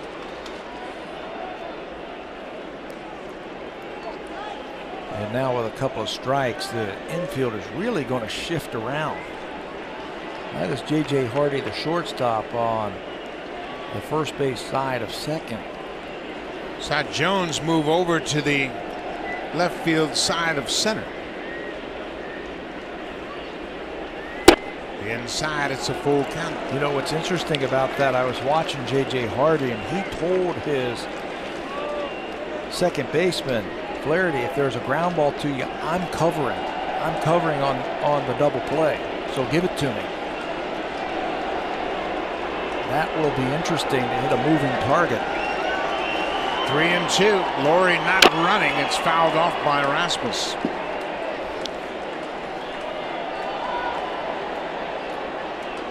It's really kind of interesting that the infield playing dramatically to pull. There's Sierra on deck, and the outfield is kind of straight away. Jones has moved back to the right field side of second. And look at J.J. Hardy. Now they've gone back. Very interesting. Another pitch inside. They threw him the same pitch, and Hardy changed positions. Buck Showalter has really utilized that exaggerated defense, and who can argue with him? They're on pace to set a major league record for fewest errors committed in a season. They've committed 43 errors.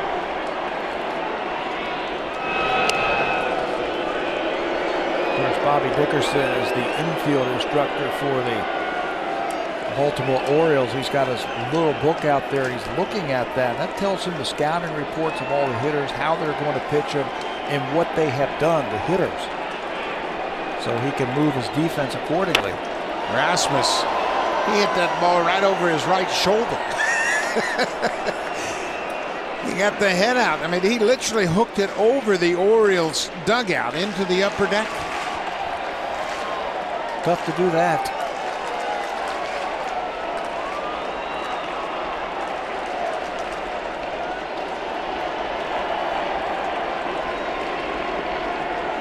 Another 3-2 pitch. Another foul. Quite a battle between T.J. McFarland. You can see he's keeping everything inside. That ninth pitch of the at-bat was on the inside corner. You just wonder if he would flip a breaking ball to the outer part of the plate now, whether or not he could get Rasmus to chase. Does he have enough command to put it where he wants to?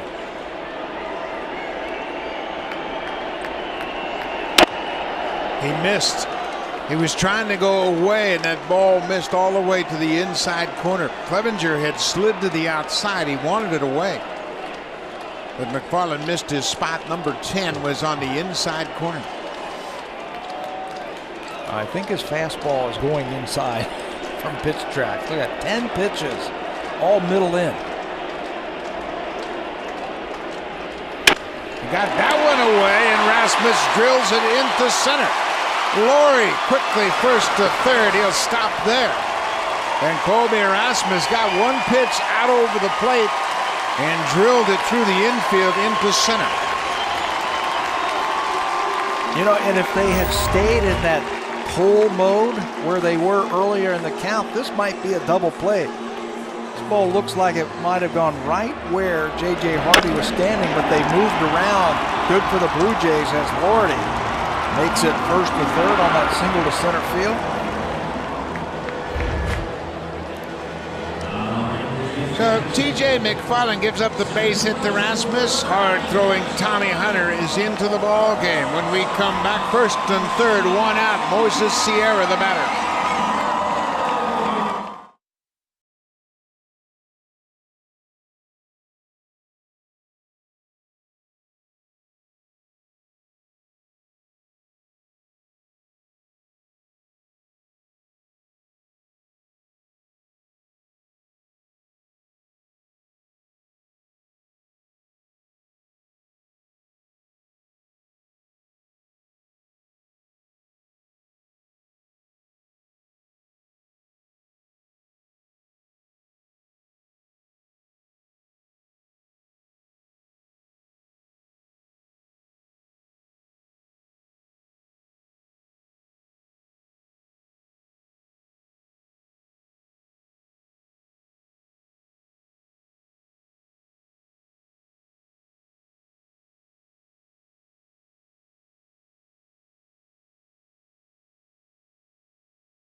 under Tommy Hunter, who has really developed into a very effective relief pitcher. Right-handed batter's hitting 119 against Hunter. He's got a very good fastball, natural cutting action to it, and a little bit of a breaking ball. Talking about inherited runners, he's inherited 23 and only 4 have scored all season long. He's done this for Buck Showalter's team all year long. Former starter, moved him into the bullpen. It's worked out nicely. 61 games he's been in this year. Tommy Hunter came to the Orioles in a trade along with Chris Davis. Maybe one of the best trades the Orioles have ever made. They got Chris Davis and Tommy Hunter for Koji Uehara from the Texas Rangers. Moises Sierra misplayed a ball in the outfield. Would love to redeem himself here. First and third, 1 out. Pickoff play. Boy, I tell you what, executed to perfection. Tommy Hunter stepped off the rubber, faked to third, and spun around, faked to first and spun around and threw a strike to third. And that was a design play. Whole key to that right there was him stepping off. You can't do that. You can't fake over to first base and then throw back to third unless you step off. Just trying to see if they were catching the Blue Jays napping.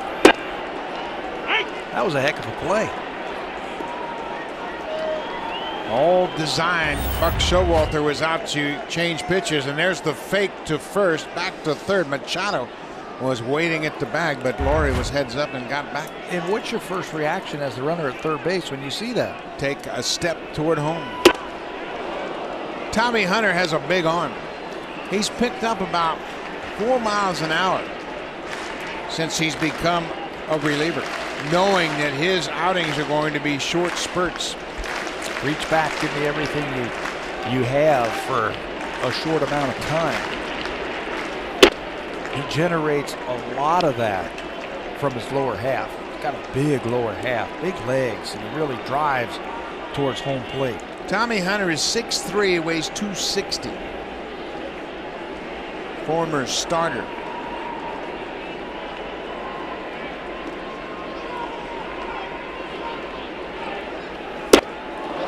Sierra tried to check his swing and went around. He strikes out. Hard breaking ball. 2 down.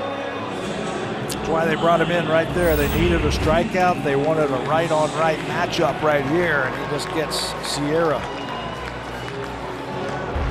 Fingers in the cookie jar, getting out there on that breaking ball. J.P. Arancibia will step in with runners at the corners, now 2 down. Arancibia just 2 for 16 against Tommy Hunter.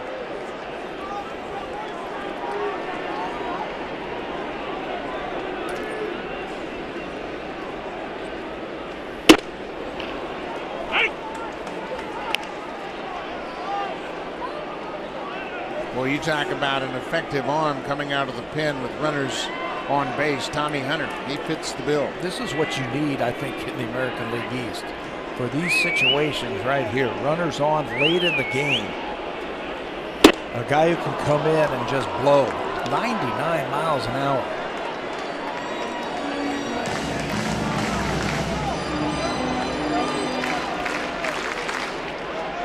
Now the question is, do you throw him a slider or stick with the fastball? Got to be a heater. Got to be up. 3-pitch strikeout, and Tommy Hunter slams the door dramatically. First and third, the Blue Jays can't cash in.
Fox Football Daily. It airs Monday through Friday on Sportsnet 1. You'll see guys like Terry Bradshaw, Howie Long, and Brian Urlacher. All the latest in news and analysis. Fox Football Daily, 6 p.m. Eastern on Sportsnet 1. Keep you up to speed on what's happening around the NFL. Steve Delabar into the ball game. Sergio Santos ended the 7th with a big strikeout of Manny Machado. Now Delabar to start the 8th. Steve last pitched a couple of days ago and actually was charged with a loss to the Angels. Pitched the 8th inning. A couple of walks and a double. Game winner scored on his counts. 5-3 record, 282 earned run average, and he's got a tough job right here. He's got to go right down the middle of the Baltimore Orioles lineup. 3, 4, and 5. Chris Davis, the first baseman, so far 0 for 3 tonight.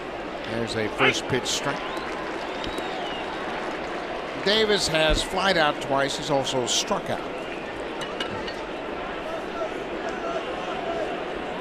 There's the shift that we have seen the Blue Jays play. Adam Lind right on the line, the first baseman. Tie score late in the game, no doubles. So Lind is going to just hug that line right there.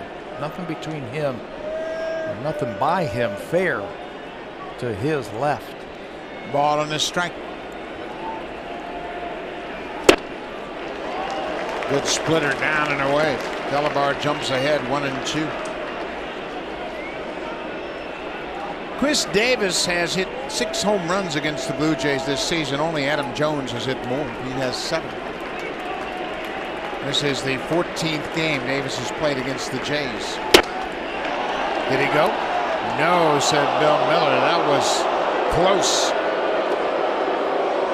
But I like where he threw that one. He wanted up and in. Very tough for even a great hitter like Chris Davis to get on top of that one and do anything with it. Watch where it is. Up and in. And he holds up. Here's the 2-2. Going away, and Davis hits it high and deep and gone.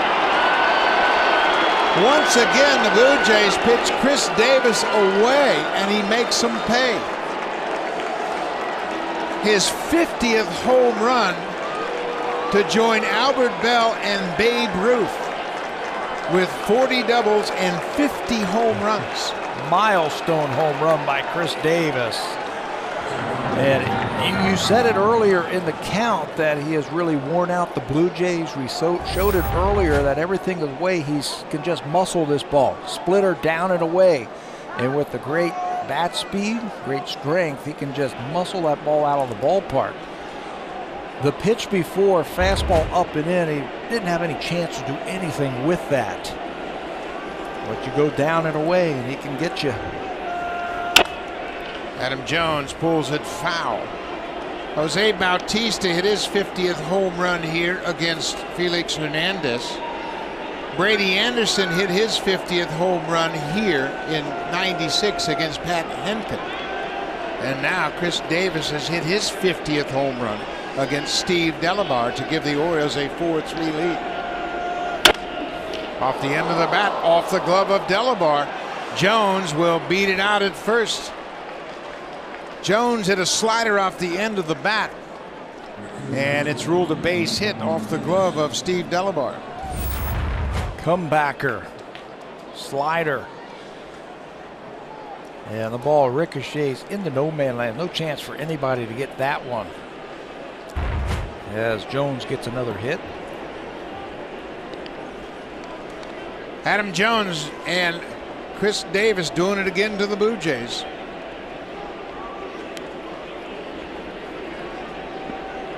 So Jones is aboard, and you better keep an eye on him. He can run as well. He's got 13 steals. Nick Markakis, as you mentioned it, the meat of the order, 3, 4, and 5 for the Orioles in the 8th. Boy, they don't stop. They just keep coming after you and coming after you. Last inning, after a Jones double and a ground out, Blue Jays went to their bullpen, and the Orioles bats are come alive. Nick Markakis takes a strike. It's 1-1. Markakis has gone 1 for 2 with a hit by pitch. He was the final out recorded by Todd Redmond in the 7th. Grounded out to second. Jones looks like he wants to run now. It's a perfect time to do it, I think, with a left-handed batter up there. It really distracts a catcher. Can't see him going. Got to deal with the swing from a left-handed batter.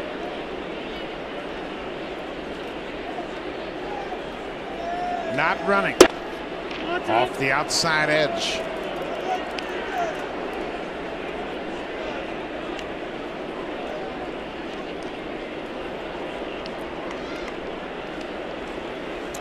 Two and one. Orioles have taken a 4-3 lead here.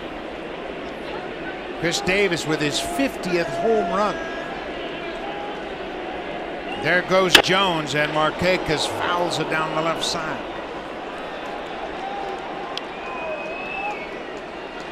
That looked like it was a hit and run right there by the Orioles, trying to make something happen. 2-1 count. That's the swing from Markakis tells me that that was a hit and run.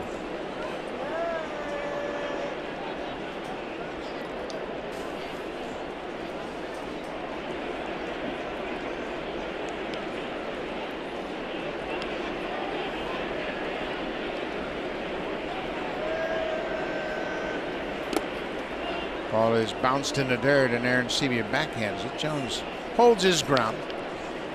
Adam Jones with an infield single. Now full count, nobody out. Got to figure that he's running right here. Take a chance that Markakis is going to not strike out, make some contact, or a pitch that's off the strike zone. He's not going to swing at it. 3-2. There goes the runner. Right back to the pitcher's mound. Delabar looks at second. He goes to first, and he's waving off the training staff. That ball came right back to him, and he throws out Markakis. Save during the plumbing, heating, and electrical expert sale only at Home Hardware and Building Center locations. Homeowners helping homeowners with expert advice.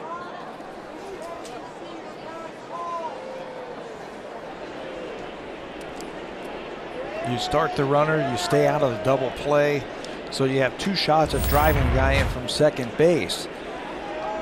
Ball right back through the middle. It looked like it got the chest of Steve Delabar.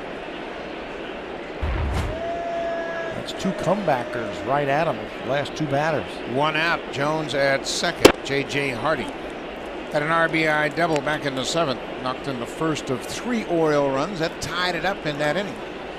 3 runs on 3 hits in the 7th. 1 run charged to Todd Redmond, the other 2 to Dustin McGowan.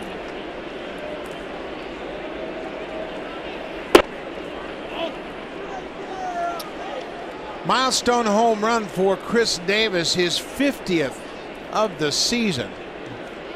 Phenomenal year for Chris Davis, and certainly he's going to push Miguel Cabrera in that AL MVP voting.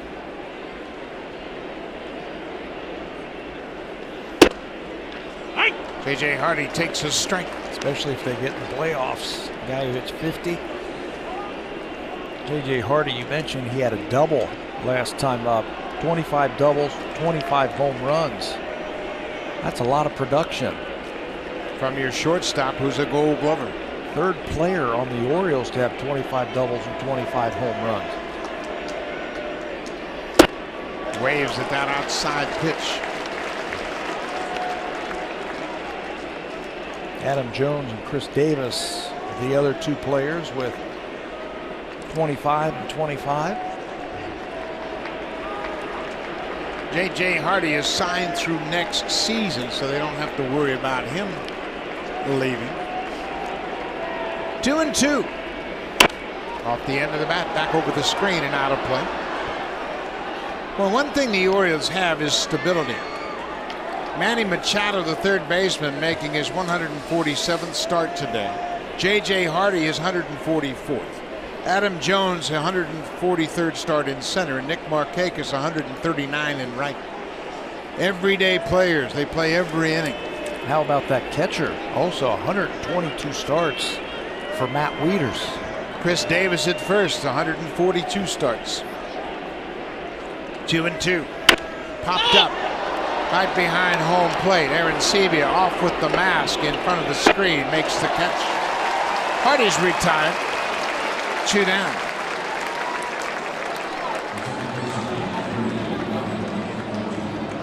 So Jones still at second base.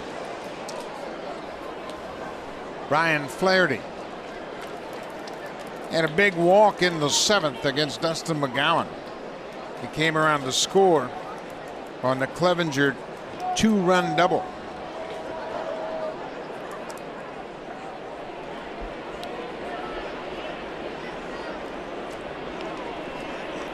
Two outs.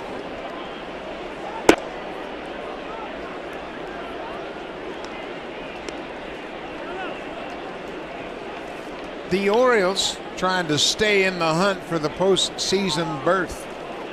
They got into the postseason a year ago.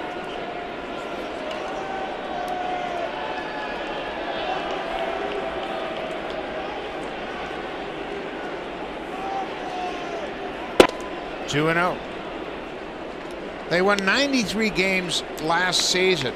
Most wins since 1997. That ended a streak of 14 straight years under 500. This year, 77 wins and well back in the East, but still a chance at the wild card. That year last year, you were just talking about, snapped the skid of 14 consecutive losing seasons.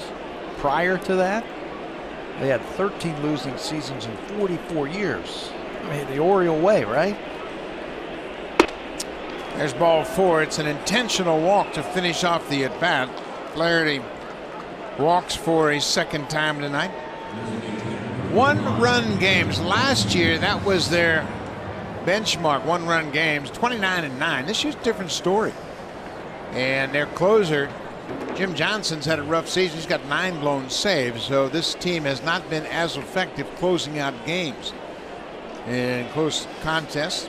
The Orioles have 13 of their last 19 games have been decided by 2 runs or less. And they were outstanding last year. 2 runs or less, 54-23.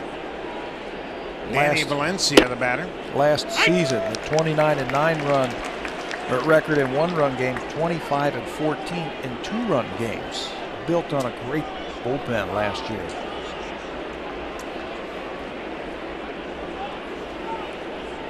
Valencia 0 for 3 with a pair of strikeouts.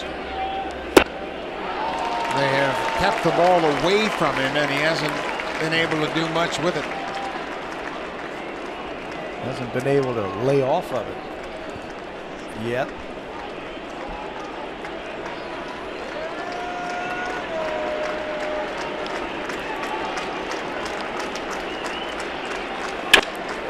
There's a drive into center. That'll get down. Jones is around third. He's going to score. Rasmus throws the ball back into second. And Danny Valencia picks up a big insurance run with a 2-out single to center. For Valencia, that's his 19th RBI as Jones comes in to score the second run of the inning. He has been hot. They threw him a couple breaking balls down and away and tried to waste one up. In a way, you see J.P. and Sebia up, but that's where Valencia can still reach it.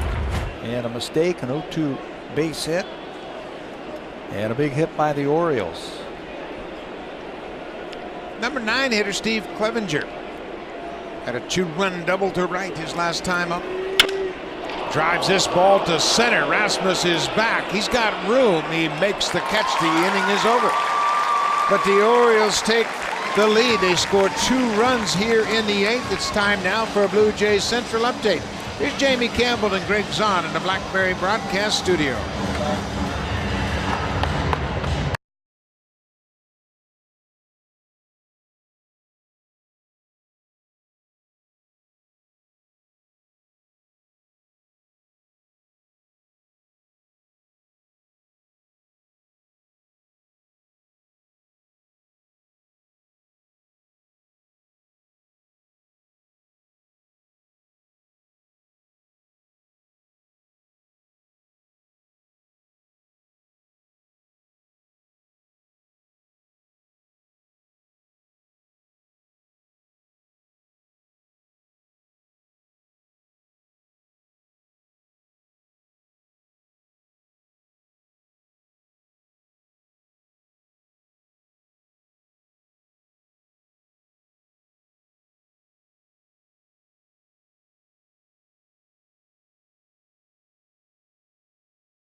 Brought to you by Bacardi Oakart Smooth Spiced Rum. Bacardi is a proud partner of the Toronto Blue Jays. Boy, we love watching Manny Machado, just like we like watching Brett Laurie. He's going to take away a hit from J. Pierre and Sebia. Long throw across the diamond, and then you try and bloop one by him.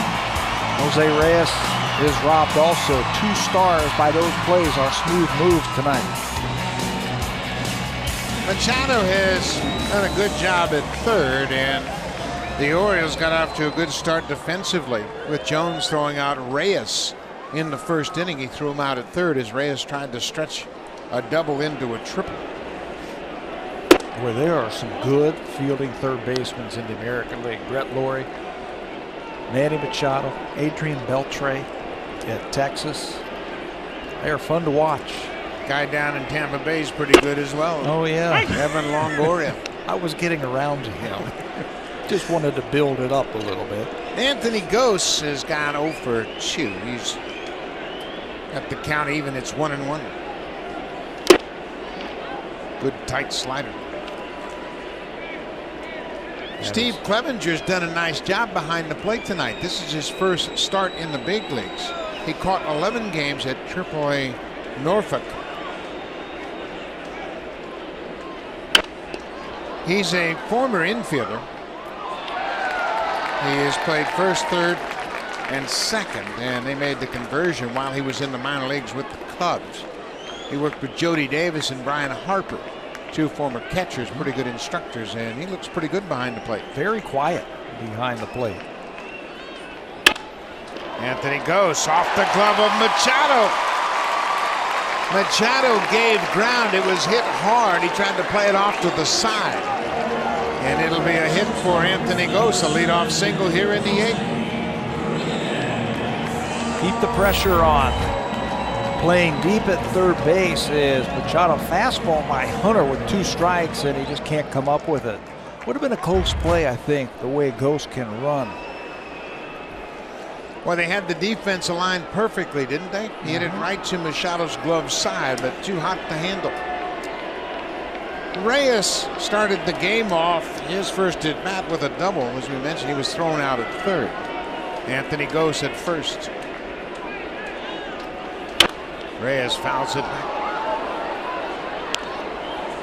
Jose is really swinging the bat well.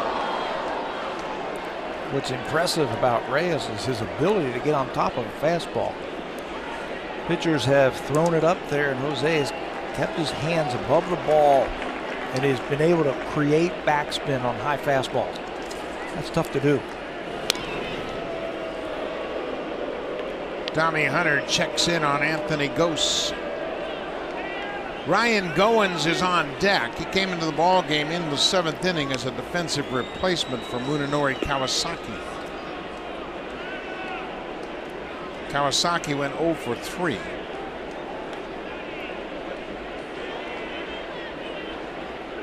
Orioles have a 5-3 lead.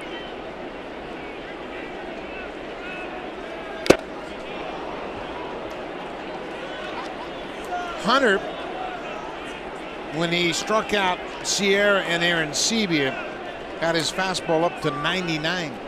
Back-to-back strikeouts to end the 7th. Haven't seen that yet this inning. That was a long top of the inning.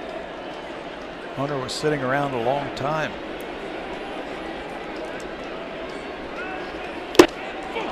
Breaking ball, and Reyes strikes out. Hard slider down and in. Hunter's 3rd strikeout. That's a good breaking ball. Thought we might see that one to Gose, but he challenged it with a fastball. Gose beat him, so he said that's not going to happen again. Threw a breaking ball to Reyes. Got a hot hitter.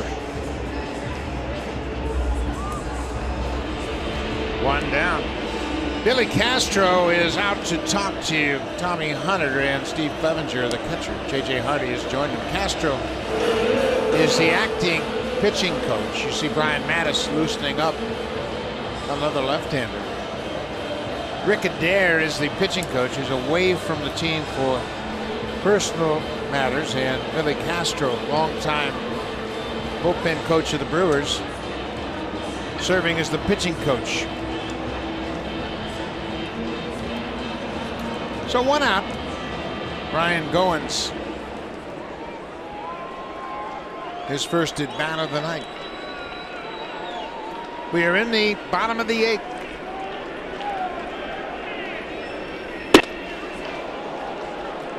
Goins heard about the fastball of Hunter, but didn't get a good pitch. Yeah, make sure he gets it down. Surprised a little bit that Anthony Gose is still over at first base. I know you're down by a couple of runs.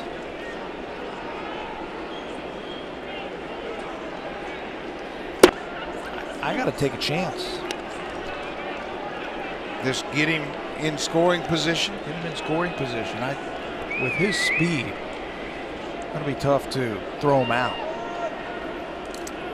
Gose is 3 for 4 in stolen base attempts, and there's a quick throw to first.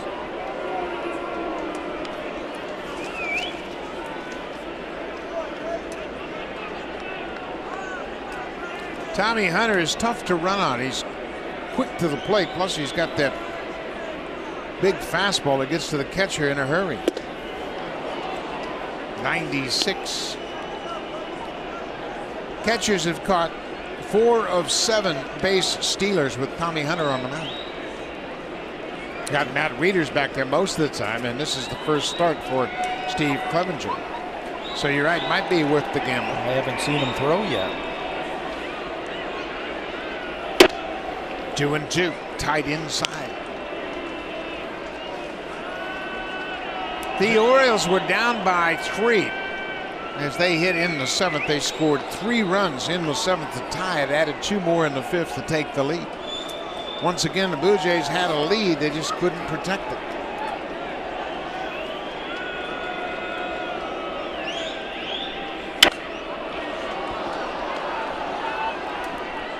Hunter's got that fastball up to 97, 98. Yeah, he's getting loose again. Told you he sat around a long time at the top of the 8th inning and came back out. Last year, Pedro Strop was outstanding in the 8th inning for the Baltimore Orioles. He and Jim Johnson together were pretty much game over. Goins pops it into right field. Markakis coming in from right calls for it and makes the catch. 2 down. So here we got an interesting battle. Edwin Encarnacion back into the lineup tonight. He has hit 19 home runs against the Orioles since 2010. It's the most by any hitter against Baltimore. And against Tommy Hunter, Encarnacion is 8 for 20 with 2 homers. Well, if you're tuning in to see power against power in the ball game, this might be it right here. Power hitter, power pitcher. Ripped. Machado at third base, goes across the diamond, and the inning is over. Encarnacion hit it hard, but right to the third baseman. We'll go to the 9th. The Orioles have a 5-3 lead.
veteran left-hander Darren Oliver is into the game. This is his 47th appearance. He's trying to keep it a 2-run deficit as he works the 9th inning.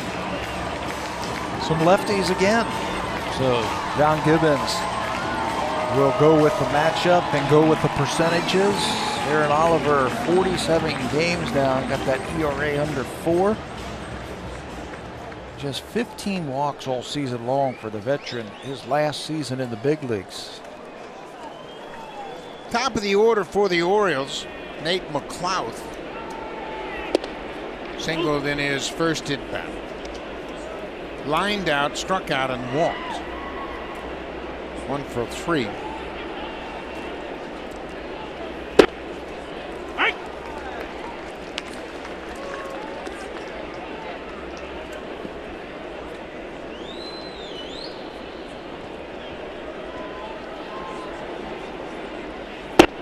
McLouth started out with the Pirates. He was a 25th round pick of Pittsburgh in 2000. Then he was traded from Pittsburgh to Atlanta in 2009 for a couple of guys that are having a big impact this year. Jeff Locke and Charlie Morton. Bouncing ball up the middle. McLouth with his second hit of the night. He was an all-star also. Had a big season. I think he had 26 home runs one year with the Pirates. He was an all-star in 2008, won a Gold Glove that year. He had 46 doubles. He's a good player. Certainly done a good job for the Orioles. He has scored 74 runs for them this year. Manny Machado 0 for 4 with 3 strikeouts. Got to keep your eye on McLouth. He has 30 steals. One of the few guys in the Orioles lineup that will run.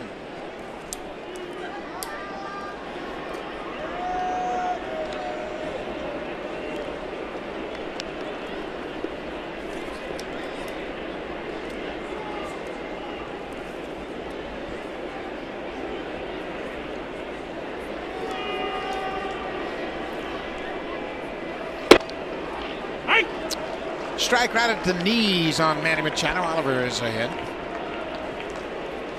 Blue Jays had a 3-0 lead. Couldn't hold that lead. Orioles tied it up in the 7th and took the lead in the 8th. Broken bat, little dribbler to short. Reyes is going to have to go to first just in time to get Machado. 1 out. That'll bring Chris Davis to the plate. He hit his 50th home run last time up. And 7 of those this season against the Blue Jays, and just it's where the pitches are. He loves the ball away where he can extend those big arms, those Paul Bunyan-esque type of arms where he can just drive through the baseball.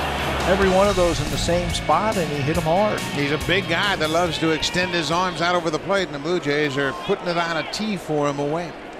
Davis is the 7th different AL lefty with a 50 home run season. David Ortiz, Jim Thome, Ken Griffey Jr., Brady Anderson, Roger Maris, and a fella named Babe Ruth. Pretty exclusive club that Davis has joined. Hey, anytime you can put your name in the same sentence with Babe Ruth, I think so. He's 27 years old. A lot of upside. And they got him for Koji Uehara. Plus, the Orioles got Tommy Hunter. And Koji Uehara didn't do anything in Texas. Now, he's doing great for the Boston Red Sox now. But he didn't do anything in Texas. Nothing of note.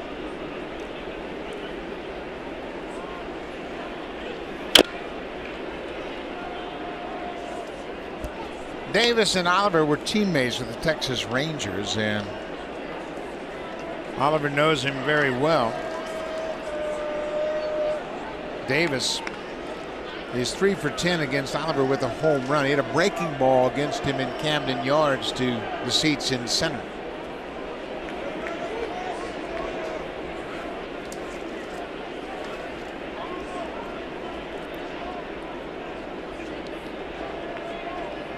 There's a breaking ball for a strike. 2-2.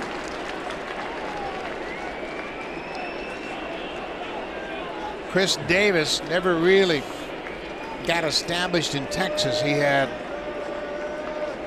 stretches where he hit the ball and then stretches where he couldn't make contact. You could struck pitch out to a lot. it. You could pitch to it. Look at Ryan Goins, the second baseman. It's like he's playing in right field. Another ball away, and Davis hits it right to Laurie. 2 down. All-State Fan Appreciation Contest is presented by Sportsnet 590 The Fan. Win a trip for 4 to Toronto to see the Blue Jays take on the Tampa Bay Rays September 28th and 29th. The prize includes airfare, hotel, and the chance to throw out the first pitch at a Blue Jays game.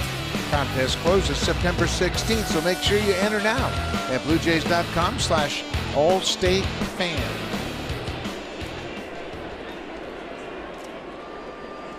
Adam Jones batting with 2 outs and a base open. Left-handed batter on deck is Nick Markakis.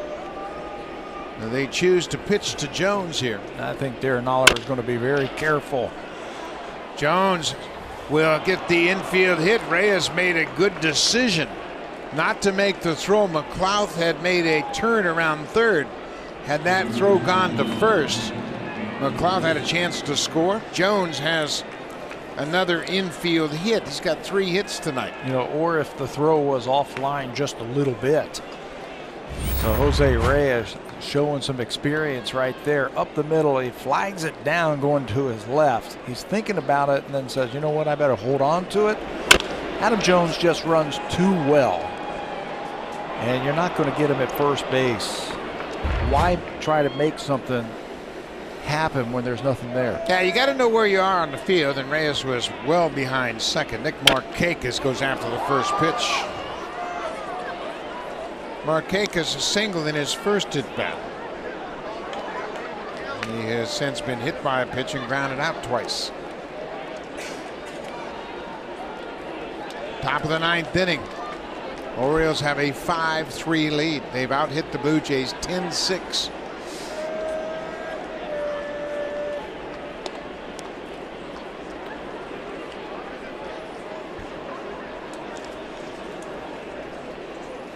Oliver has had his problems with lefty hitters all season long. They have hit .343 against him. Right on the inside corner.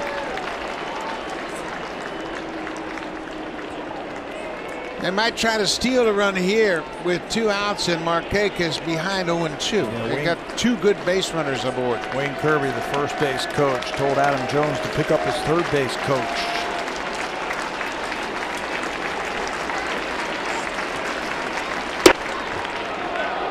Nothing doing. Oliver missed down and away.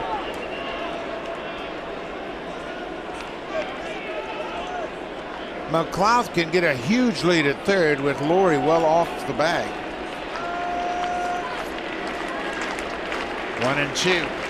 Breaking ball outside.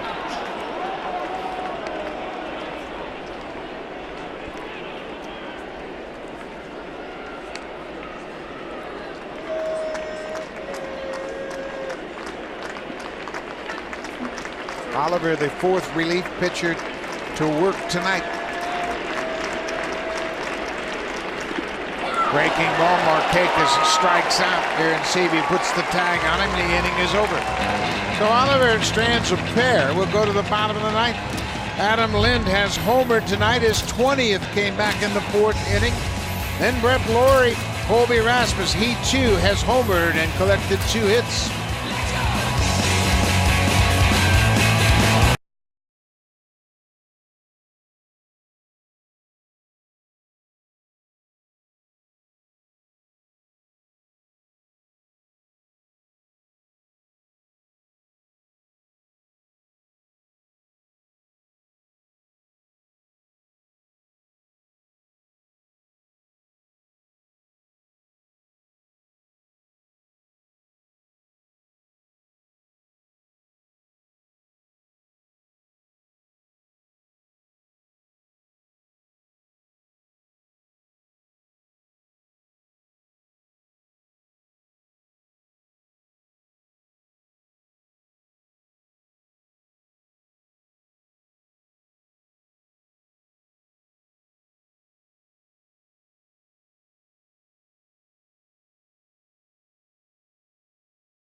Connected will be on all 4 channels, East, Ontario, West, and Pacific. And make sure on Pacific you check it out. San Francisco is at Dodger Stadium. The Giants' Madison Bumgarner goes to the mound against the Dodgers' left-hander ace, Clayton Kershaw. More baseball on Pacific and Sportsnet 360. It'll be Blue Jays Express coming up right after the ball game. Now the Blue Jays will face Jim Johnson, the closer. You can see Johnson has 9 blown saves, but he's got 43 saves. Yeah, the good news is 43, but he's also had the bad news. 52 opportunities for Jim Johnson. Last year it was automatic, lights out. Everything was working for him. This year his location's off just a little bit. Walking more batters. He's up to 18 now. Adam Lynn, 2-run home run in the 4th.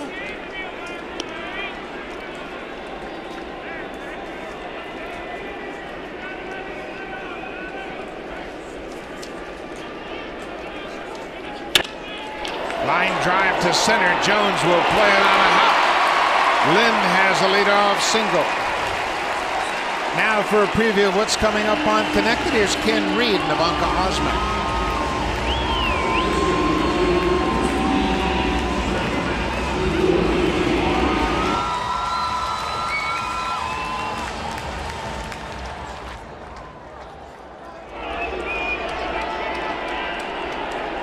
Brett Laurie steps in with a man at first and nobody out.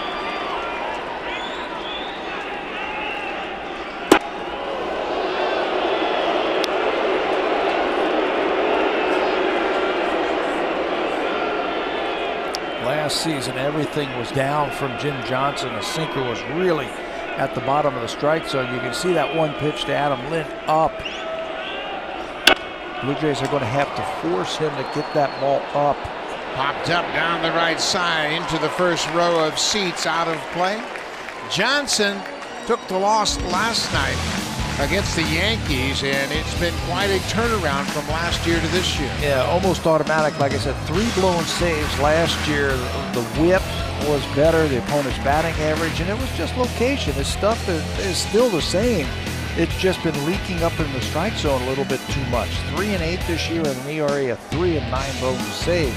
One of those blown saves right here at Rogers Center, that was when Munenori Kawasaki hit the triple into the gap in left center field. Lined right back to Johnson, and he's going to double up Adam Lynn.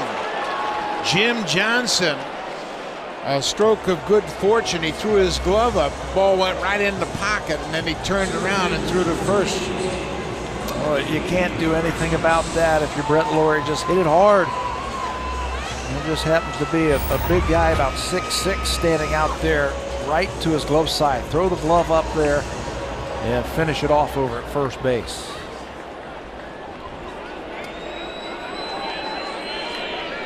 Two down. Colby Rasmus in his return to the lineup is 2 for 3. He homered in the 5th, his 19th of the season.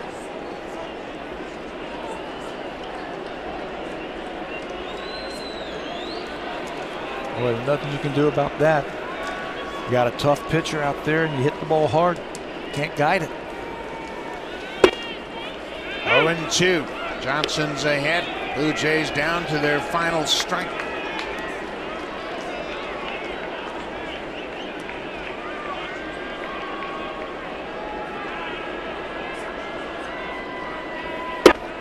Strike 3 called. The Orioles win it.